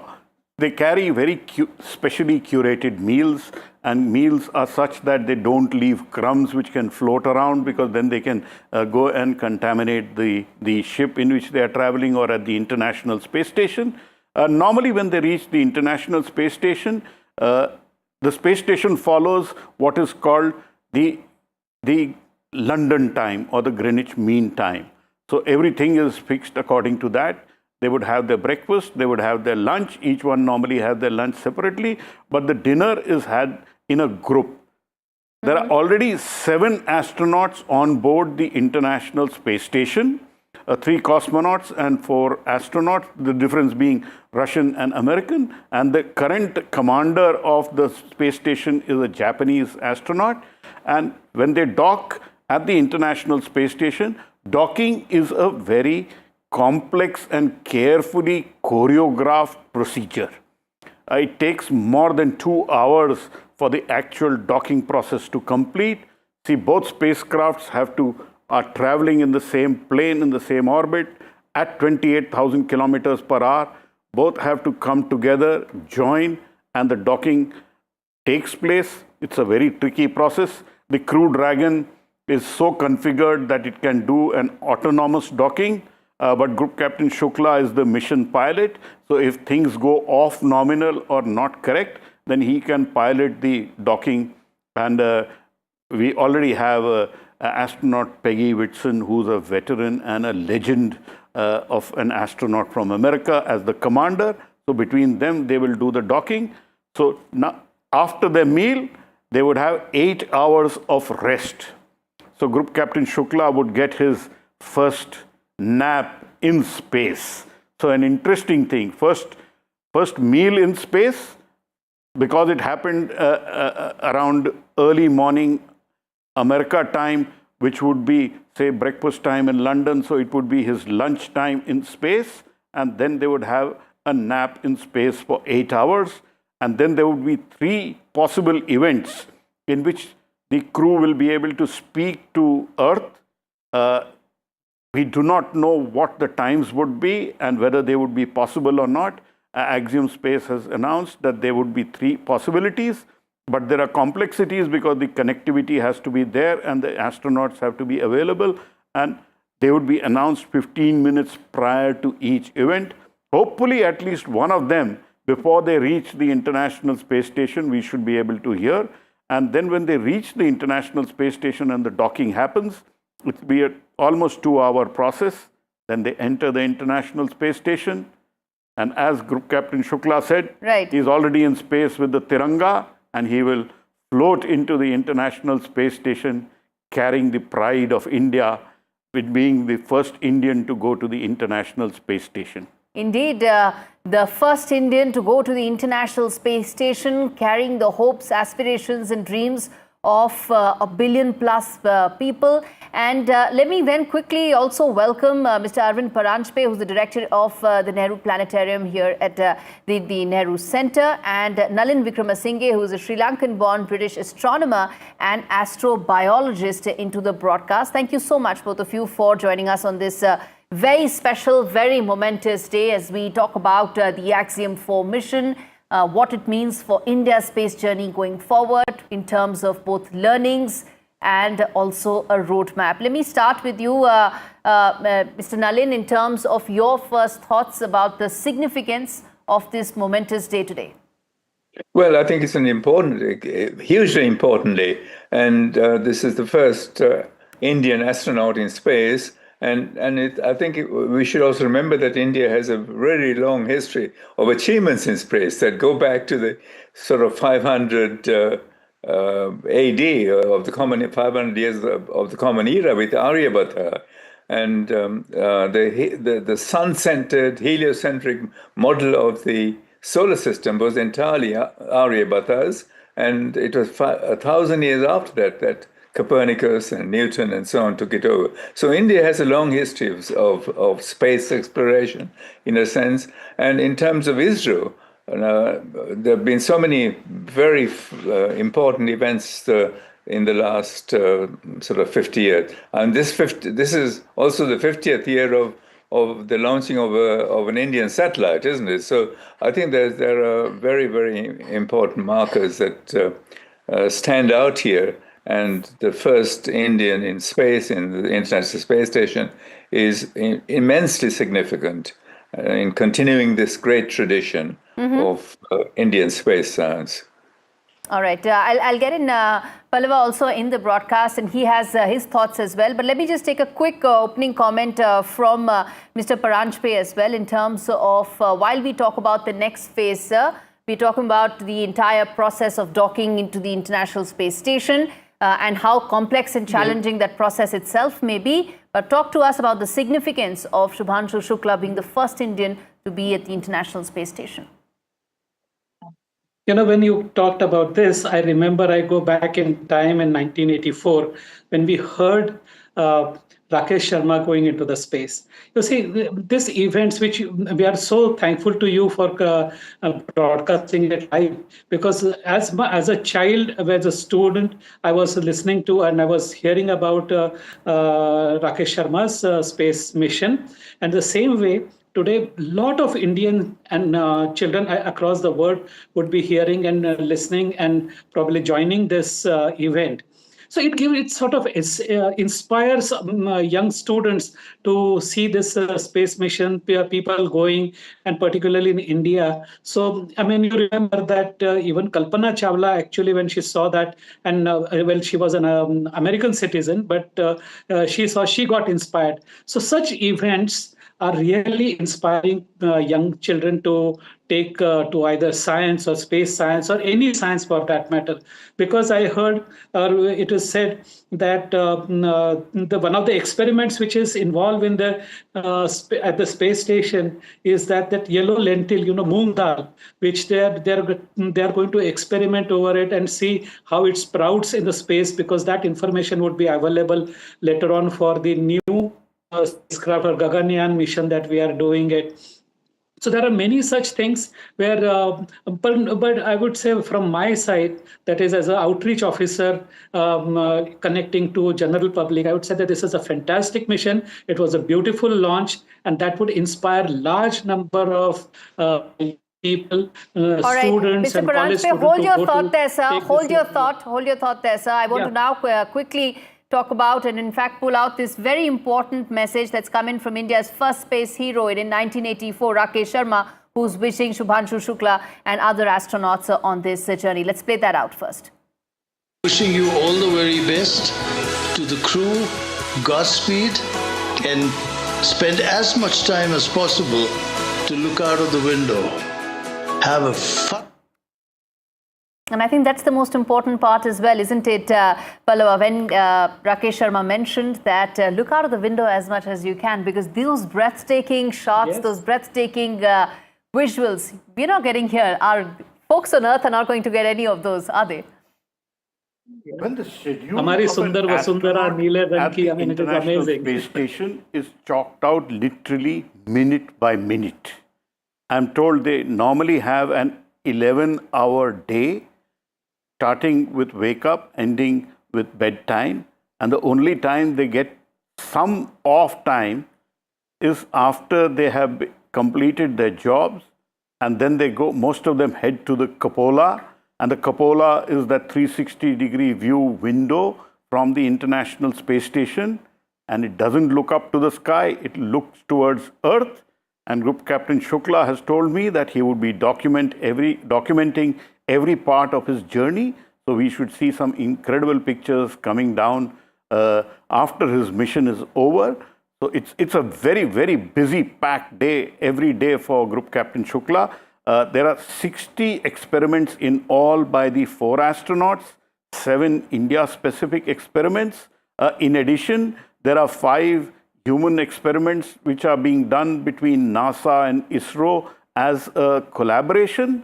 And there are at least 3 outreach events one with a school and with Trivandrum and the other with Lucknow, and possibly a event with a VIP. And I give you no credit for guessing who would that VIP be. And end of the day, it would be an incredible journey for Group Captain Shukla and Wing Commander Rakesh Sharma. When he spoke to me earlier, also had mentioned that please look out of the window, you will come back a changed man, Group Captain Shukla. Group Wing Commander Rakesh Sharma's life changed after his astronaut mission, and he said Group Captain Shukla's life will also change and his perspective may change. More importantly, Group Captain Shukla is only 39 years old. He is part of India's Gaganyaan program, which is still being nurtured very actively by the Indian Space Research Organization, and his contribution for India's Gaganyaan program would be very, very strong, and the foundational effect he would give to it would give India 2 decades of extra work. This is ISRO's style. They always choose a relatively young person. I don't know whether 39 we should call somebody young or old or whatever, but ISRO always chooses somebody who's relatively young so that they can contribute extensively for the development of India's mission. And Gaganyaan is a huge mission by India. Indeed, finally putting an Indian on the moon from Sriharikota, where the countdown will also be Indian. Today the countdown was American. Today I personally am looking forward to day when we have an Indian in space where the countdown is also Indian, and it would be a great moment. It was a great moment today also. I'm not discounting that, but that would be an even more greater moment for the country. More symbolic for us. And I'm going to talk about the age factor that you mentioned, because I remember during this broadcast, we had some global experts and they had mentioned that how the age, as far as some of the NASA astronauts were concerned, were in mid-50s, but Shubhanshu Shukla is 39 years of age. I'm going to come back and talk more on that, but I want to reflect the information that you're seeing on your screens right now. Prime Minister Modi has put out a message on X platform. He said that we welcome the successful launch of the space mission carrying astronauts from India, Hungary, Poland and the US. The Indian astronaut Group Captain Shubhanshu Shukla is on way to become the first Indian to go to International Space Station. He carries with him the wishes, hopes and aspirations of 1.4 billion Indians. Wish him and other astronauts all the success. So President Murmu had earlier issued a congratulatory message, and those are wishes, best wishes coming in from Prime Minister Modi. Remember, this is a mission that's extremely critical and important for India, for its space aspirations going forward. We're speaking about Gaganyaan. We're speaking about the kind of learnings that will come in from Axiom 4 mission and how that will pave India's future trajectory from here on. Before I get in, both Mr. Nalin as well as Arvind, let me ask you this. When we talk about, this momentous occasion right now, we talk about this particular moment that is there in terms of India's space journey. How do you envisage the next 4, 5, 6, 10 years? Because beyond that is difficult to sort of envisage. But right now, if we take the immediate future from here on, what do you think would be the milestones to watch out for? Well, the big milestone for India would be a Viksit Bharat. I may not be there for that, but yes, India would be a developed country, at least in space and atomic energy. The world considers India a highly developed country, and we have shown that repeatedly. But the roadmap for the Indian space program has been laid out fully and clearly by Prime Minister Narendra Modi till 2040. So next 7-8 years is already there. Absolutely. But till 2040, the roadmap has been laid. The government has given them the plan. The government has given them a budget. So the cabinet cleared it. 33,000 crore rupees have been approved by the government, which was, it'll pave out like this. Human space flight, the first one is likely to happen in 2027, where an Indian will go from Sriharikota. First Indian space station by 2035, and then to put an Indian on the moon by 2040. So we have a clear roadmap. But in between, there are also missions which would be going back to the moon for a sample collection mission, a visit to Venus. I'm sure, Gauri, you would love that. a visit to Venus. It's a highly uninhabitable planet, but women love Venus. And Venus would be one revisit possibility for India. And then going to Mars. And in between, we have our own bread and butter missions of sending communication satellites, sending Earth observation satellites, and sending satellites which keep an eye on Pakistan so that they don't do nonsense like what they did, and also having missions to keep track of what is happening with our eastern neighbor and northern neighbor. So plenty of things lined up, and India's space ecosystem with those startups which are there is revving up. We have 2 startups ready to launch their first rockets into space in orbital flights, a Skyroot and Agnikul. So a lot happening on the space sector, and the government is supporting the Indian Space Research Organization and the space sector in a very big way, and there is a purpose for that. See, India offers a destination where you can do a lot of engineering at relatively low costs. So as the world is heading out to inhabit the moon, a lot of the engineering could well happen in India. So there is a purpose in all of this. It's not just all blue sky work. Hopefully the Indian space economy would grow by leaps and bounds and all contribute towards a Viksit Bharat. And I personally, I can't wait for 2047. I want a Viksit Bharat sooner than 2047. Indeed. You mentioned some very important aspects of what this is likely to give a fresh impetus to, the private space economy being one of them. There are important startups that are in this field and are likely to get a fresh impetus with the Axiom 4 mission and the learnings that are likely to come. And we're going to touch upon these experiments as well in just a bit. But I want to get in a word from Nalin as well, which is that in terms of the private space economy, the space startups that are coming up in India, how much do you think they will get a boost with this mission, the success of this mission, whether it is in terms of funding, whether it is in terms of tech talent? That's another very important aspect. How much do you think they will get a fillip with this mission? Well, I think they would get a huge fillip, and one of the important economic byproducts of space exploration will be space mining. So the going to space, going for meteorites and bringing them back, and looking to isolate the rare minerals that we have on the Earth. So there's plenty of that stuff in space, and so harvesting meteorites for these very precious metals that we need, I think that's one aspect of space exploration that's going to happen in the future. Another aspect, of course, is the confirmation of life existing in space.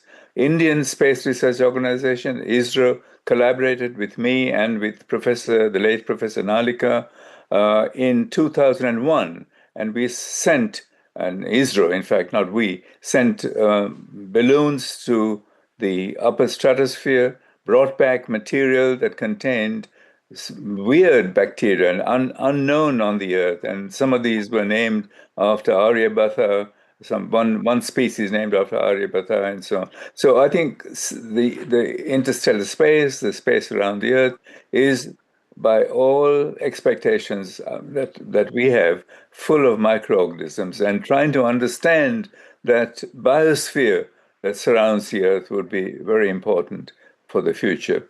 But on a more general level, I think we are at the crossroads, and the future of the world is essentially in space. Space exploration, as I said, space mining, study of life in space, and actually landing on planets like Mars or satellites like the Moon are going to be the future of the Indian Space Research Organization, I think. All right. Okay, I want to now ask, and something that I'm sure a lot of viewers would also like to know, that when you talk about those 60 experiments, when you talk about those 7 experiments specifically for India and the 5 that ISRO and NASA will do together, what exactly are those experiments? What are we really looking in terms of our key findings here? And Pallava sir, take us through, and our viewers, in terms of what is the kind of experiments. First, the India-centric 7 experiments that have been curated. What are these? What are we expected to identify and find from these experiments? Survival in space of organisms, including large organisms like ourselves, I think that's very important to study. All right. And I'll come to you, sir. Okay. Mr. Vikramasinghe, I'll come to you. Yes, Pallav, sir. See, this is the first time India would be doing specific biology experiments in space at the International Space Station. So these are, as I would continue to call them, the first baby steps. Some of the experiments are fairly basic, but they have great impact for India's own Gaganyaan program. They are for biofarming. They are also for understanding what happens to muscles when you go into microgravity. There's one experiment on what happens to your eyes in microgravity. So simple experiments, but they can have a lasting impact. But more importantly, our Indian scientists will get a handle of how to do experiments in microgravity. And it's not easy. It's easier said than done to do experiments just like sprouting moong dal and methi in space. But to do that, there is a lot of procedure which goes in because NASA doesn't allow anything and everything to go to the International Space Station. So it's a lot of learning for these 7 principal investigators of India who are conducting these experiments. These 7 NASA ISRO experiments are human biology experiments for which the details have not been revealed and we have no idea what they are. But I'm hoping there would be to understand how the Indian person behaves in space because there is very little data the world has about Indians in space. The more data we get about humans in space, the better it is. The experiments which go on at the International Space Station are extremely sophisticated. Right. For 25 years, the space station has been inhabited by Americans, and some of the experiments they have done are very, very complex and detailed. For us, it's a beginning. Let's look at that as a beginning. And scientists are getting their hands wet. So we may get some great results. Remember Chandrayaan-1, everybody was laughing that India is going to the moon in 2008 when Neil Armstrong landed on the moon in 1969. Yes. But it was India's Chandrayaan which found water molecule presence on the moon and changed the global understanding of the moon. So let us hope something will emerge from it. More importantly, as we go ahead with our Gaganyaan program, these 7 scientists will mature and do incredible work for India because we need all that experience on board as we proceed ahead with our Gaganyaan program. Absolutely, sir. In fact, let's get in another interesting voice on the broadcast. We have Mr. Dalip Tahil, who's joining us. He essayed the role of a NASA scientist in Mission Mangal. He joins us on the broadcast as well.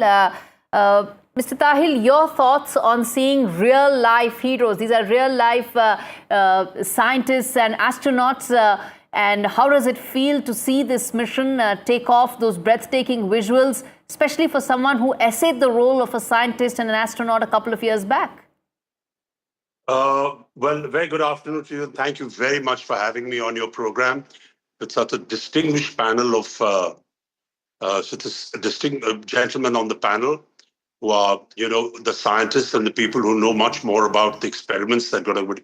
As far as I'm concerned, I mean, Mission Mangal, the film, although I did play a scientist in it, but that was strictly for the movies. What I saw today was the real thing, the actual, the kind of the stress was palpable on the families, the situation on all of us while we watched the launch. So that was very special and a huge occasion and a big, big congratulations to ISRO and to the country, India, for this monumental achievement in putting Group Captain Shukla into this mission, of which he's the pilot. That's it's absolutely wonderful to see it. And I, like everyone else, although I worked in the studio in Mission Control in Mission Mangal, but I can promise you that the feeling today was completely and utterly so real that I was. It was nothing like the movie. Having said that, the other point of the thing for me is that it is very interesting to note that there are the crew comprises of people from all different parts of the globe. I mean, there's an Indian, there's an American, I believe there's a Hungarian. I think this message is very, very important in today's war-torn world, and with all the conflict that is going on in the world, to understand that we have to come together in harmony and combine our goodwill and resources for the greater good of mankind. I hope this message resonates to parts where we understand that it's only the coming together of different different nationalities, and that will sort of be better for the universe and better for human beings. But all said and done, it's a momentous occasion. Indeed, it is a momentous occasion, and you mentioned an interesting fact that the 4 astronauts, American, Indian, Hungarian, and Polish, at a time when there is such a divided world. Well, the International Space Station where this will be docking is operated by 15 countries together. So when it comes to space, humanity is together, isn't it? And Mr. Tahil, then I want to ask you, as an actor who sees visuals to be able to prepare for roles, who sees such instances, that's how you sort of prepare for roles, I would assume. So how important has today's momentous occasion and the visuals that came in today? Well, I mean, as much as you're giving me the importance of thinking that I'll prepare for a role, I mean, I can prepare for a role which gives me a lot of visual insights into it, but I don't think I'll ever be ready to actually be an astronaut and to go into a mission like this, which is a totally different ballgame. It is amazing amount of courage and training, and the kind of time that has been invested in these individuals to come to this level and to pilot a mission like this. I can only portray it on the screen if I do get the opportunity. I meant just that, role of an astronaut in a movie. Yeah, well, now, not of course. I'm already imagining that I'm piloting this mission all the way to the docking station, but that's something completely different. That as an actor, I do imagine and visualize and fantasize, really. But it was remarkable. The liftoff, the liftoff was absolutely mesmerizing to see it live and to see the rockets come into action, and the whole thing was just the countdown. It was absolutely mesmerizing, and जैसे बोलते Hindi में तो रोंगटे खड़े हो गए, and I could just see the expression and the feelings that were there in the family and the people watching from the family. So I really wish this mission all success. I hope they all come back safe and with all the experiments in place, which the gentleman before me mentioned, which are very, very important to the general growth and the well-being and the greater good of mankind. All right, we're going to leave it there. Dilip Tahil, thanks much for speaking to us. You're right, rongte वाकई खड़े हो गए. Not just you, but all people who are watching this, 1.4 billion people whose aspirations and dreams Shubhanshu Shukla is carrying on his shoulders with that Tiranga. And Mr. Nalin Vikramasinghe, thank you so much for speaking to us on this very big story. And in fact, let me also thank Mr. Pallava Bagla, our in-house science editor, someone, as I say, who knows this much better than anyone else in NDTV put together. Thank you so much, sir, for your insight and thoughts. Our team is very good. It's the team which makes the difference. Individuals like you and me are the face, but it's that massive team behind us which makes sure that we are able to perform to perfection and give our viewers the very best. And the perfect liftoff. Perfect liftoff was a different team delivered. Of course. But to be able to communicate that and communicate that over this long delays from May 29th onwards, it's been literally 4, 5, 6 months of relentless coverage which we have been able to do. And you and I are the faces, but there's a massive team behind us which makes sure that Gauri and Pallav and Vishnu and Shiv and Rahul and all of us give our very best, because India deserves nothing but the best. And this is our cosmic leap. So Indeed. we have to be there to showcase it to India. Absolutely, sir. Very well put. And on that note, viewers, we're going to slip into a very short break, come back with a quick check of some of the other big stories that are happening around the world and in India. Stay with us. 5, 4, 3, 2, 1. Ignition and liftoff.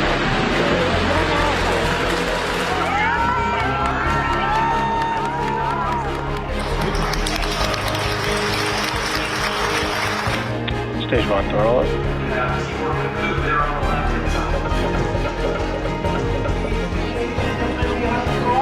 Stage 2 in preparation for second engine start 1. सबको खुशी है, खुशी gas में खुशी gas कोई दिक्कत नहीं, सब खुश है. benefit of every human everywhere. मेरे साथ मेरा टीम है जो मुझे बता रहा है कि ओपन लगाऊंगा ये ही ये भारत. आइए हम सब मिलकर भारत की ह्यूमन स्पेस प्रोग्राम की जर्नी की शुरुआत करें. धन्यवाद. जय हिंद, जय Bharat.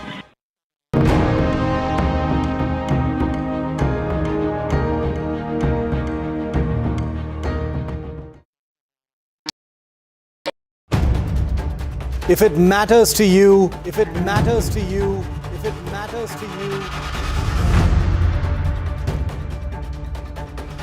it matters to India, it matters to India,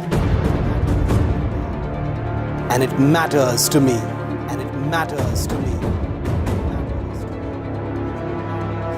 India Matters with Shivaru, only on NDTV 24/7.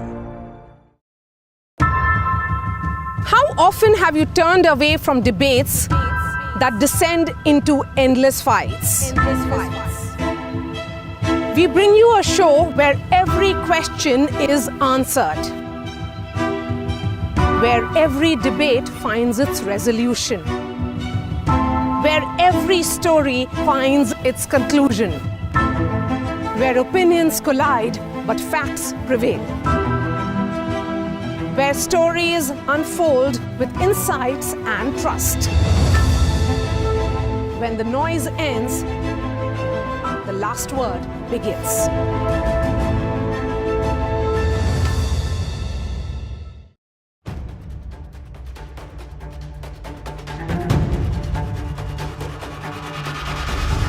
If it matters to you, if it matters to you, if it matters to you,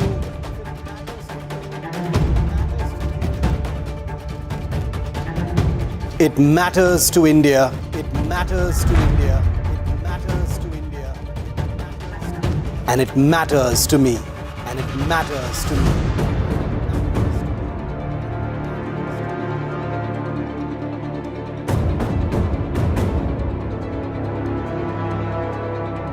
India Matters with Shivaru, only on NDTV 24/7.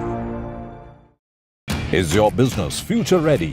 Join the 13-week strategic ESG certification program for business sustainability and growth for CXO and business leaders by NDTV, Terry and Zenora. Master global ESG frameworks, gain real-world tools, and lead with impact. Starts July 13th. Enroll now and power your business with sustainability. Do you really know the company you invest in? What is the real picture behind presentations and claims? Is the outlook as rosy as the company claims?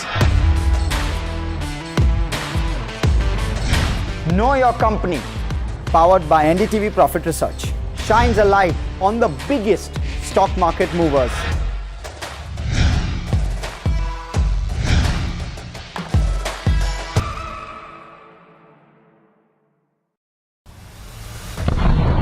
There have been 4 alerts which have been sounded off here. In fact, what we can confirm is that one missile did hit a residential building in Beersheba.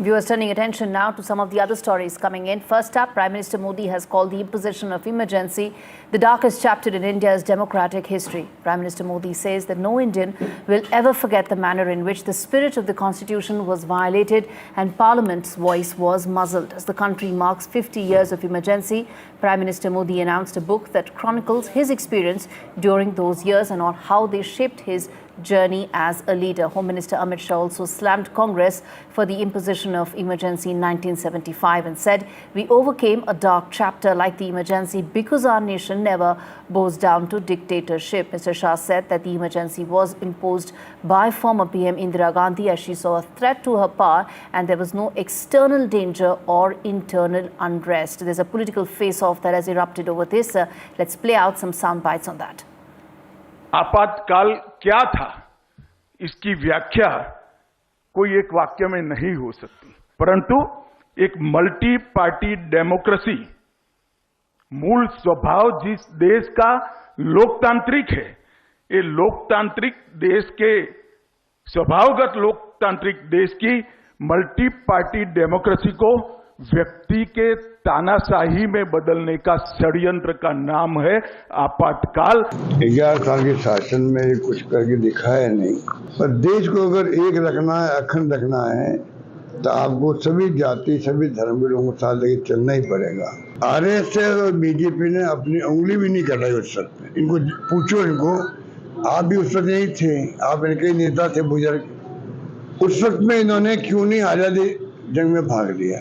इनके पास कहने कुछ नहीं, इनके पास हिंदुओं को भड़काने वाला कुछ भी नहीं है। और बेरोजगारी है, उसकी चिंता इनको नहीं है। महंगाई बहुत भयंकर बढ़ रही है, उसकी चिंता इनको नहीं है। तो और क्या करेंगे? इमरजेंसी की बात करेंगे। 50 years of the emergency. भाइयों और बहनों, राष्ट्रपति जी ने आपातकाल की घोषणा की है। India's darkest hour, June 25th, 1975. Lest we forget. The emergency. NDTV rewinds when democracy was suspended. लोकतंत्र का गला घोट दिया गया था।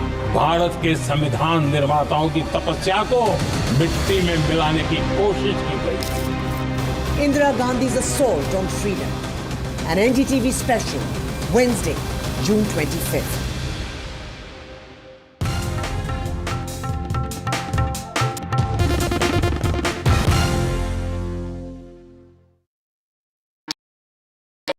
I've been reporting on all issues big and small from Andhra Pradesh, Telangana, rest of South India, bringing you all the action, all that you need to know, all that you want to know. The energy of Maximum City is infectious. I'm bringing that energy in our news coverage from financial capital Mumbai. Covering from the southernmost part of India over the last 23 years, I bring in-depth and 360-degree coverage from the Dravidian heartland. The land of Mishti, also known for its bitter politics. I have seen much water flow under the Howrah Bridge, covering Bengal in all its vivid colors. India's IT capital is always bustling, a city full of startups, stories and surprises. And I keep you ahead on all the Bengaluru buzz.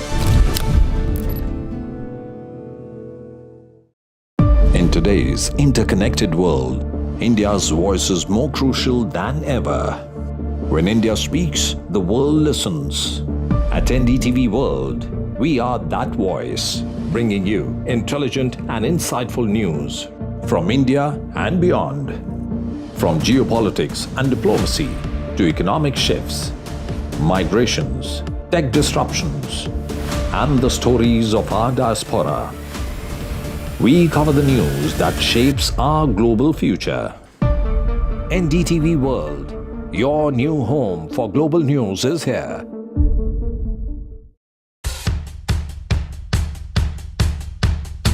The markets move.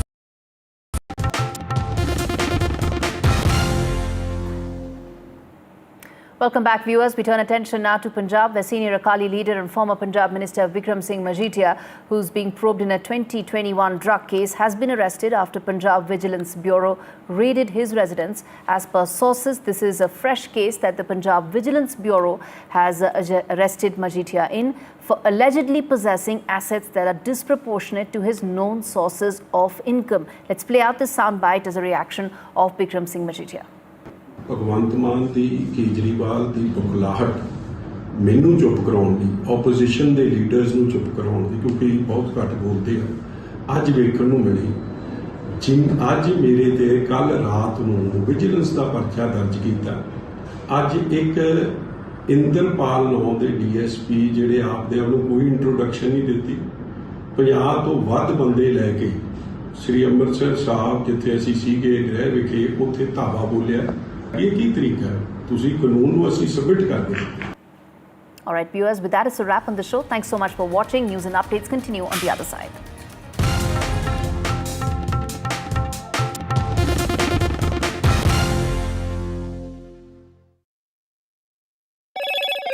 Hello, Moto. Motorola, India's leading AI smartphone brand.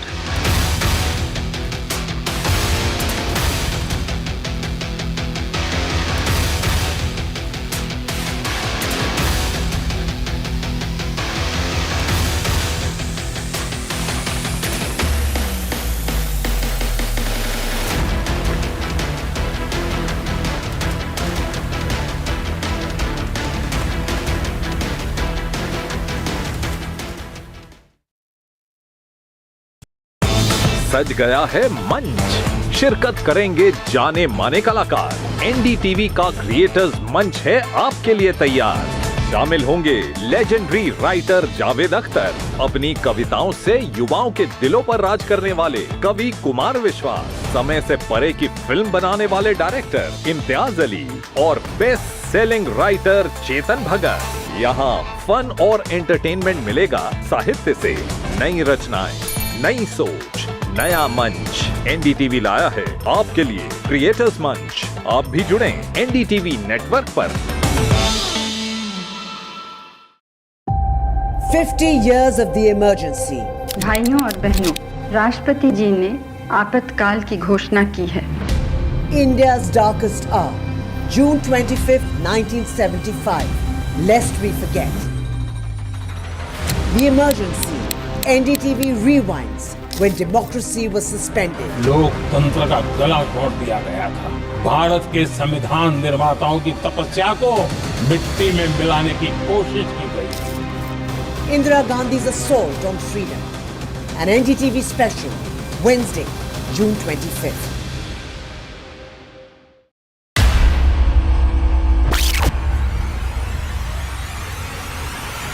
In the last 1 month, if you see, the share prices of Denzol Engineering has fallen more than 58%. Why are the rating firms calling the debt payments as default? We have two credible credit rating agencies on March 4th coming and downgrading the stock to D.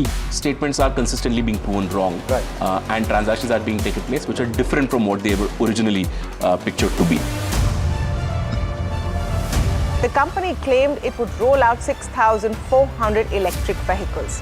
But what it has rolled out is a shocking scam. Funds meant for the project were funneled allegedly back to the promoters, the Junkie brothers.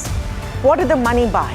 Not EVs, of course, but a lavish flat in Gurgaon's luxurious DLF Carmelias.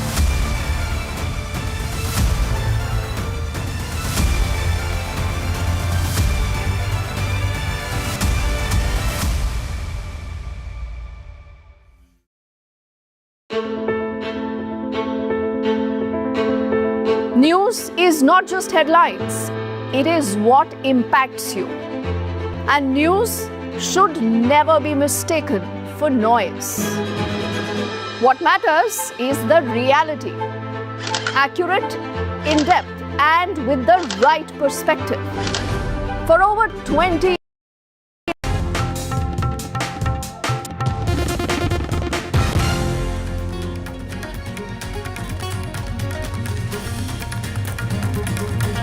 BJP versus the Congress as far as 50 years of emergency is concerned, and Prime Minister Modi's jibe at the Congress party, saying the Congress put democracy on sale, calling it the darkest phase as far as India's democratic history is concerned. And the Congress is saying emergency is gone and now undeclared emergency is on. So, you know, the Congress party there, Mallikarjun Kharge, attacking the Prime Minister's dig when it comes to 50 years of emergency.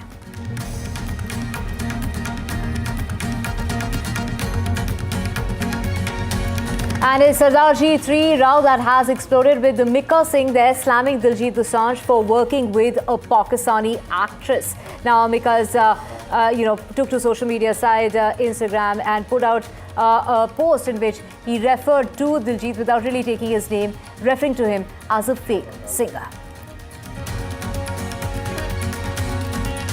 And vigilance heat when it comes to Bikram Majithia, the ex-Punjab minister, has been arrested. Allegedly, this is Aam Aadmi Party's attempt to silence the opposition. Those are the allegations that are being made by Majithia. He has gone on to say that his earlier case, as well as this one, is nothing but fabrication of the Aam Aadmi Party. And in Telangana, as far as this is another similar case such as Sonam Raghuvanshi that's come to light, that surface of a newly wed Telangana man allegedly who was murdered exactly a month to the date of his wedding. The wife as well as the mother-in-law have been taken into custody. They are looking for the man involved. The man who was apparently involved with the wife is said to be on the run. Shubhanshu Shukla, the second Indian, is in space. A journey to this is which will take about 28 hours. Shukla's first words after the launch was, "What a ride!" The family's proud moment and is over. The mother has gone on to say that while wiping off her tears, that these are tears of joy.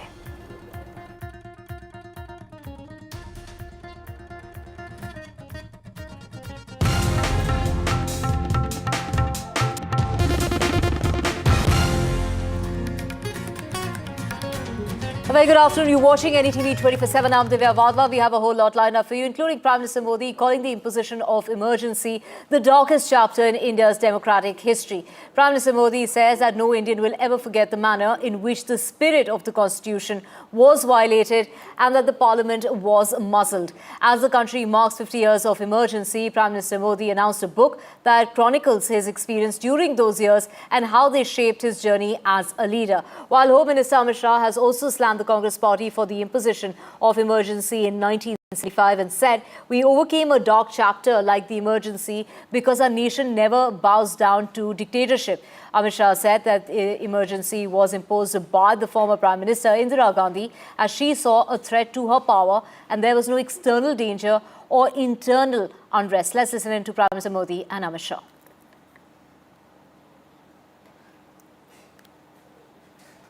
आपातकाल क्या था, इसकी व्याख्या कोई एक वाक्य में नहीं हो सकती, परंतु एक मल्टी पार्टी डेमोक्रेसी, मूल स्वभाव जिस देश का लोकतांत्रिक है, ये लोकतांत्रिक देश के स्वभावगत लोकतांत्रिक देश की मल्टी पार्टी डेमोक्रेसी को व्यक्ति के तानाशाही में बदलने का षड्यंत्र का नाम है आपातकाल। 11 साल के शासन में कुछ करके दिखाया नहीं, पर देश को अगर एक रखना है, अखंड रखना है, तो आपको सभी जाति सभी धर्म के लोगों को साथ लेके चलना ही पड़ेगा। आरएसएस और बीजेपी ने अपनी उंगली भी नहीं कटाई उस वक्त में। इनको पूछो, इनको, आप भी उस वक्त नहीं थे, आप इनके नेता थे बुजुर्ग, उस वक्त में इन्होंने क्यों नहीं आजादी जंग में भाग लिया। इनके पास कहने कुछ नहीं, इनके पास हिंदुओं को भड़काने वाला कुछ भी नहीं है। और बेरोजगारी है, उसकी चिंता इनको नहीं है। महंगाई बहुत भयंकर बढ़ रही है, उसकी चिंता इनको नहीं है। तो और क्या करेंगे? इमरजेंसी की बात करेंगे। जो लोग अपने गवर्नेंस में नाकामयाब रहे, कुछ नहीं कर सके और उनकी विफलता इतनी है कि लोग आज इन्फ्लेशन के लिए पूछ रहे हैं कि भाई इतनी महंगाई बढ़ रही क्यों? उसका सवाल का उनके पास जवाब नहीं है। बेरोजगारी का नहीं है, भ्रष्टाचार का नहीं है, आर्थिक बदहाली जो हो गई, नोटबंदी जो हो गई, बाहर का काला धन लाने की जो बात हो गई, वो सब कहाँ है? झूठ जो बातें इन्होंने बार बार करते आए हैं, तो उस झूठ को छुपाने के लिए, अपने बातों को छुपाने के लिए वे आज ये नाटक रचे। आज ही के दिन कांग्रेस की उस समय की प्रधानमंत्री श्रीमती इंदिरा गांधी ने आपातकाल की घोषणा 50 साल पहले की थी, जो केवल एक राजनीतिक घटना नहीं थी, बल्कि लोकतंत्र पर सीधा हमला था, एक कुठाराघात था। 25 जून 1975 की आधी रात को तत्कालीन प्रधानमंत्री इंदिरा गांधी ने आंतरिक अशांति का बहाना बनाकर भारत पर आपातकाल थोप दिया था और देश के संविधान की हत्या कर दी थी। 50 वर्ष बाद भी कांग्रेस उसी मानसिकता के साथ जी रही है। उसकी नीयत आज भी वैसी ही तानाशाही वाली है। And to know more on this, we have my colleague Aishwarya Jain joining us. Aishwarya, the Prime Minister there saying that the values enshrined in the Constitution were set aside. Fundamental rights were suspended, adding how it really taught him really hard life lessons. Well, that's right. There's a massive face-off that we can witness today between the Bharatiya Janata Party and the Congress over emergency. The government has issued the notification of observing 50 years of emergency as Samvidhan Hatya Divas, and at many places across the country there are functions being organized by the government as far as how they remember emergency and the black days, the black era that India faced. It is several of the leaders from the Bharatiya Janata Party, union ministers like Amit Shah, JP Nadda, all had been posting, including Prime Minister, about remembering their days when the emergency was imposed. In fact, Home Minister Amit Shah yesterday went on to say that this was 50 years ago when a despotic ruler who tried her best to continue the dynasty politics, and she wanted to impose emergency and surpass all the constitutional rights of the country. These were the black days, and certainly it was only when they were participating in such movements, when they were Bal Swam Sevak of the RSS, including Prime Minister also, who remembered his days, and how the country had faced that black era, and people should not forget about these black days. On the contrary, it is the Congress party who has been saying that it is an undeclared emergency today because people had not been given rights. Anyone who speaks against the government, they are called anti-nationals. The governor has no rules. Vice Prime Minister not going to Manipur, and the powers had been suppressed of media also. So there has been a complete face-off that we can witness between the BJP and the Congress, but it is the Bharatiya Janata Party who are organizing several programs. Today we will witness at around 3:30 when Amit Shah would be holding a mega program and would be addressing about how 50 years of emergency had concluded, and India should not forget about these days. Right. Aishwarya, also take us to how is the Congress party reacting to the BJP slamming the imposition of emergency? Well, it's the Congress President Mallikarjun Kharge who conducted a press conference, and starting from stating that it's an undeclared emergency on the country that we are facing. In fact, people today are speaking about how to save Constitution, Samvidhan kis tarike se bachana hai, and that's the entire movement that Rahul Gandhi is leading for the opposition. It is also the Congress President who went on to say that today whenever a youth or a college student or anyone who wanted to raise any issues against the government, then they are called international cases are being lodged against them. Media is not being allowed to speak against the government policies, and also Congress President went on to say that the country and particularly states like Manipur, which was burning for last 2 years, Prime Minister had no time to go over there. Today the governors are just the puppet of the government, and whenever they try to use their powers, they are being shunted out. And these are few examples that Congress President Mallikarjun Kharge gave while addressing the country. In fact, he went on to say that this has happened 50 years ago and nothing is now being remembered. Why not people or this government wants to move forward rather, just remembering what has happened 50 years back. So there is a complete, a rebuttal that has come from the Congress party in terms of what the Bharatiya Janata Party or the government in official notification that had been issued across the country to observe 50 years complete face-off that we are witnessing currently between the Congress and BJP. Right. Thank you so much, Aishwarya, for giving us all those details. Let's just also take a look at this AI-generated video imagining Prime Minister Modi during the emergency period. He says when this was imposed, he was very young and the anti-emergency movement was a learning experience for him. It reaffirmed the vitality of preserving our democratic framework. At the same time, I got to learn so much from people across the political spectrum. He's also gone on to say that it really shaped his life experience and him as a leader going forward. So there, the values enshrined in the Constitution were set aside, is what Prime Minister Modi has gone on to say, and fundamental rights were suspended. The press freedom was extinguished, and a large number of political leaders, social workers, students, and ordinary citizens were jailed. And that is what the Prime Minister has highlighted, but saying that things would have been different had it not been for the Congress party.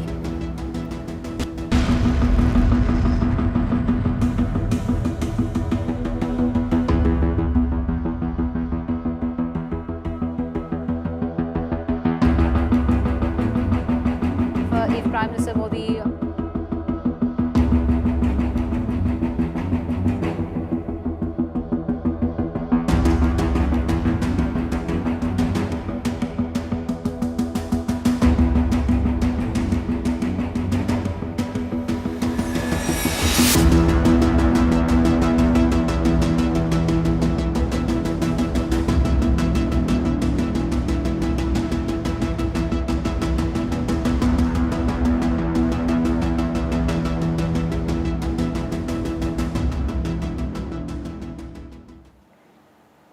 Let's get you more news coming in, and this is in regard to news that's very shocking at that coming out of Telangana. A month after the murder of Indore's Raja Raghuvanshi, a similar case has come to light from Andhra Pradesh's Kurnool. A 32-year-old man was found murdered a month after his wedding. His newly-wed wife and his mother-in-law have been taken into custody for allegedly conspiring his murder. The wife allegedly was involved with a bank employee who is now said to be on the run.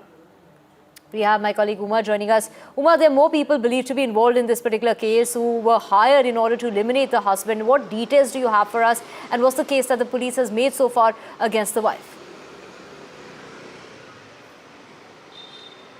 So the police have arrested the bank manager Thirumal Rao, who is said to be the lover of Aishwarya, the woman who got married just about a month ago, and within a month she planned the murder of her husband. What we understand is that Aishwarya was in a relationship with Thirumal Rao, who was a bank manager in Kurnool district of Andhra Pradesh, and she was to be married off to Tejeshwar in February this year. She broke off the marriage, went absconding, and subsequently came back and convinced Tejeshwar to get married to her, saying that she is in love with him and she had gone away only because her mother was not able to pay the dowry, and she got married to him on the 18th of May, and subsequently she had planned. There are about 2,000 phone calls that have happened between Thirumal Rao, the lover, and Aishwarya, and he's an already married man, 8 years into marriage, no children, and he wanted to marry Aishwarya, and he had even booked tickets for them to go away to Ladakh after eliminating Tejeshwar. And the conspiracy happened like this. 3 people who came to ask for loans from Thirumal Rao. He had used them, hired them to become assassins, and they came and took Tejeshwar for a land survey activity, because Tejeshwar is not just a dancer, professional dancer, but also a private land surveyor, and they took him, and it is based on the CCTV that the police tracked his location from Gadwal in Telangana, where Tejeshwar and Aishwarya used to live after they got married, and towards Kurnool, and that's where the trail ended. And subsequently on June 21 is when his body was found there, and it was already putrefied because about 4 days had passed since his murder, and it was based on a tattoo that they found on the arm of the Tejeshwar that said Amma. It is on the basis of that they identified him, and subsequently, because the family of Tejeshwar expressed doubt about Aishwarya, and they had in fact forewarned Tejeshwar not to marry Aishwarya because of the kind of an affair she is said to have had with Thirumal Rao, and subsequently the police now have arrested both the bank manager as well as Aishwarya and the 3 hired assassins who were involved in slitting the throat of Tejeshwar and also dumping his body in a canal in Kurnool district. Back to you. Body that was found in a canal. Thank you so much, Uma, for those details. Stay with us for our next story, and this is coming out of Hyderabad. A very tragic piece of news coming out of Hyderabad, where a woman was killed in a hit-and-run incident. This was a Bolero car that swerved and hit her. She had come out of a car because a car had broken down, and she was standing right next to it. And that is the CCTV footage of the incident that took place in Hyderabad. Uma has all the details. Uma, what really happened here? So Amit Karan and his wife Kritika were returning along with their 3-year-old child Madhav and his parents as well, the parents of Amit.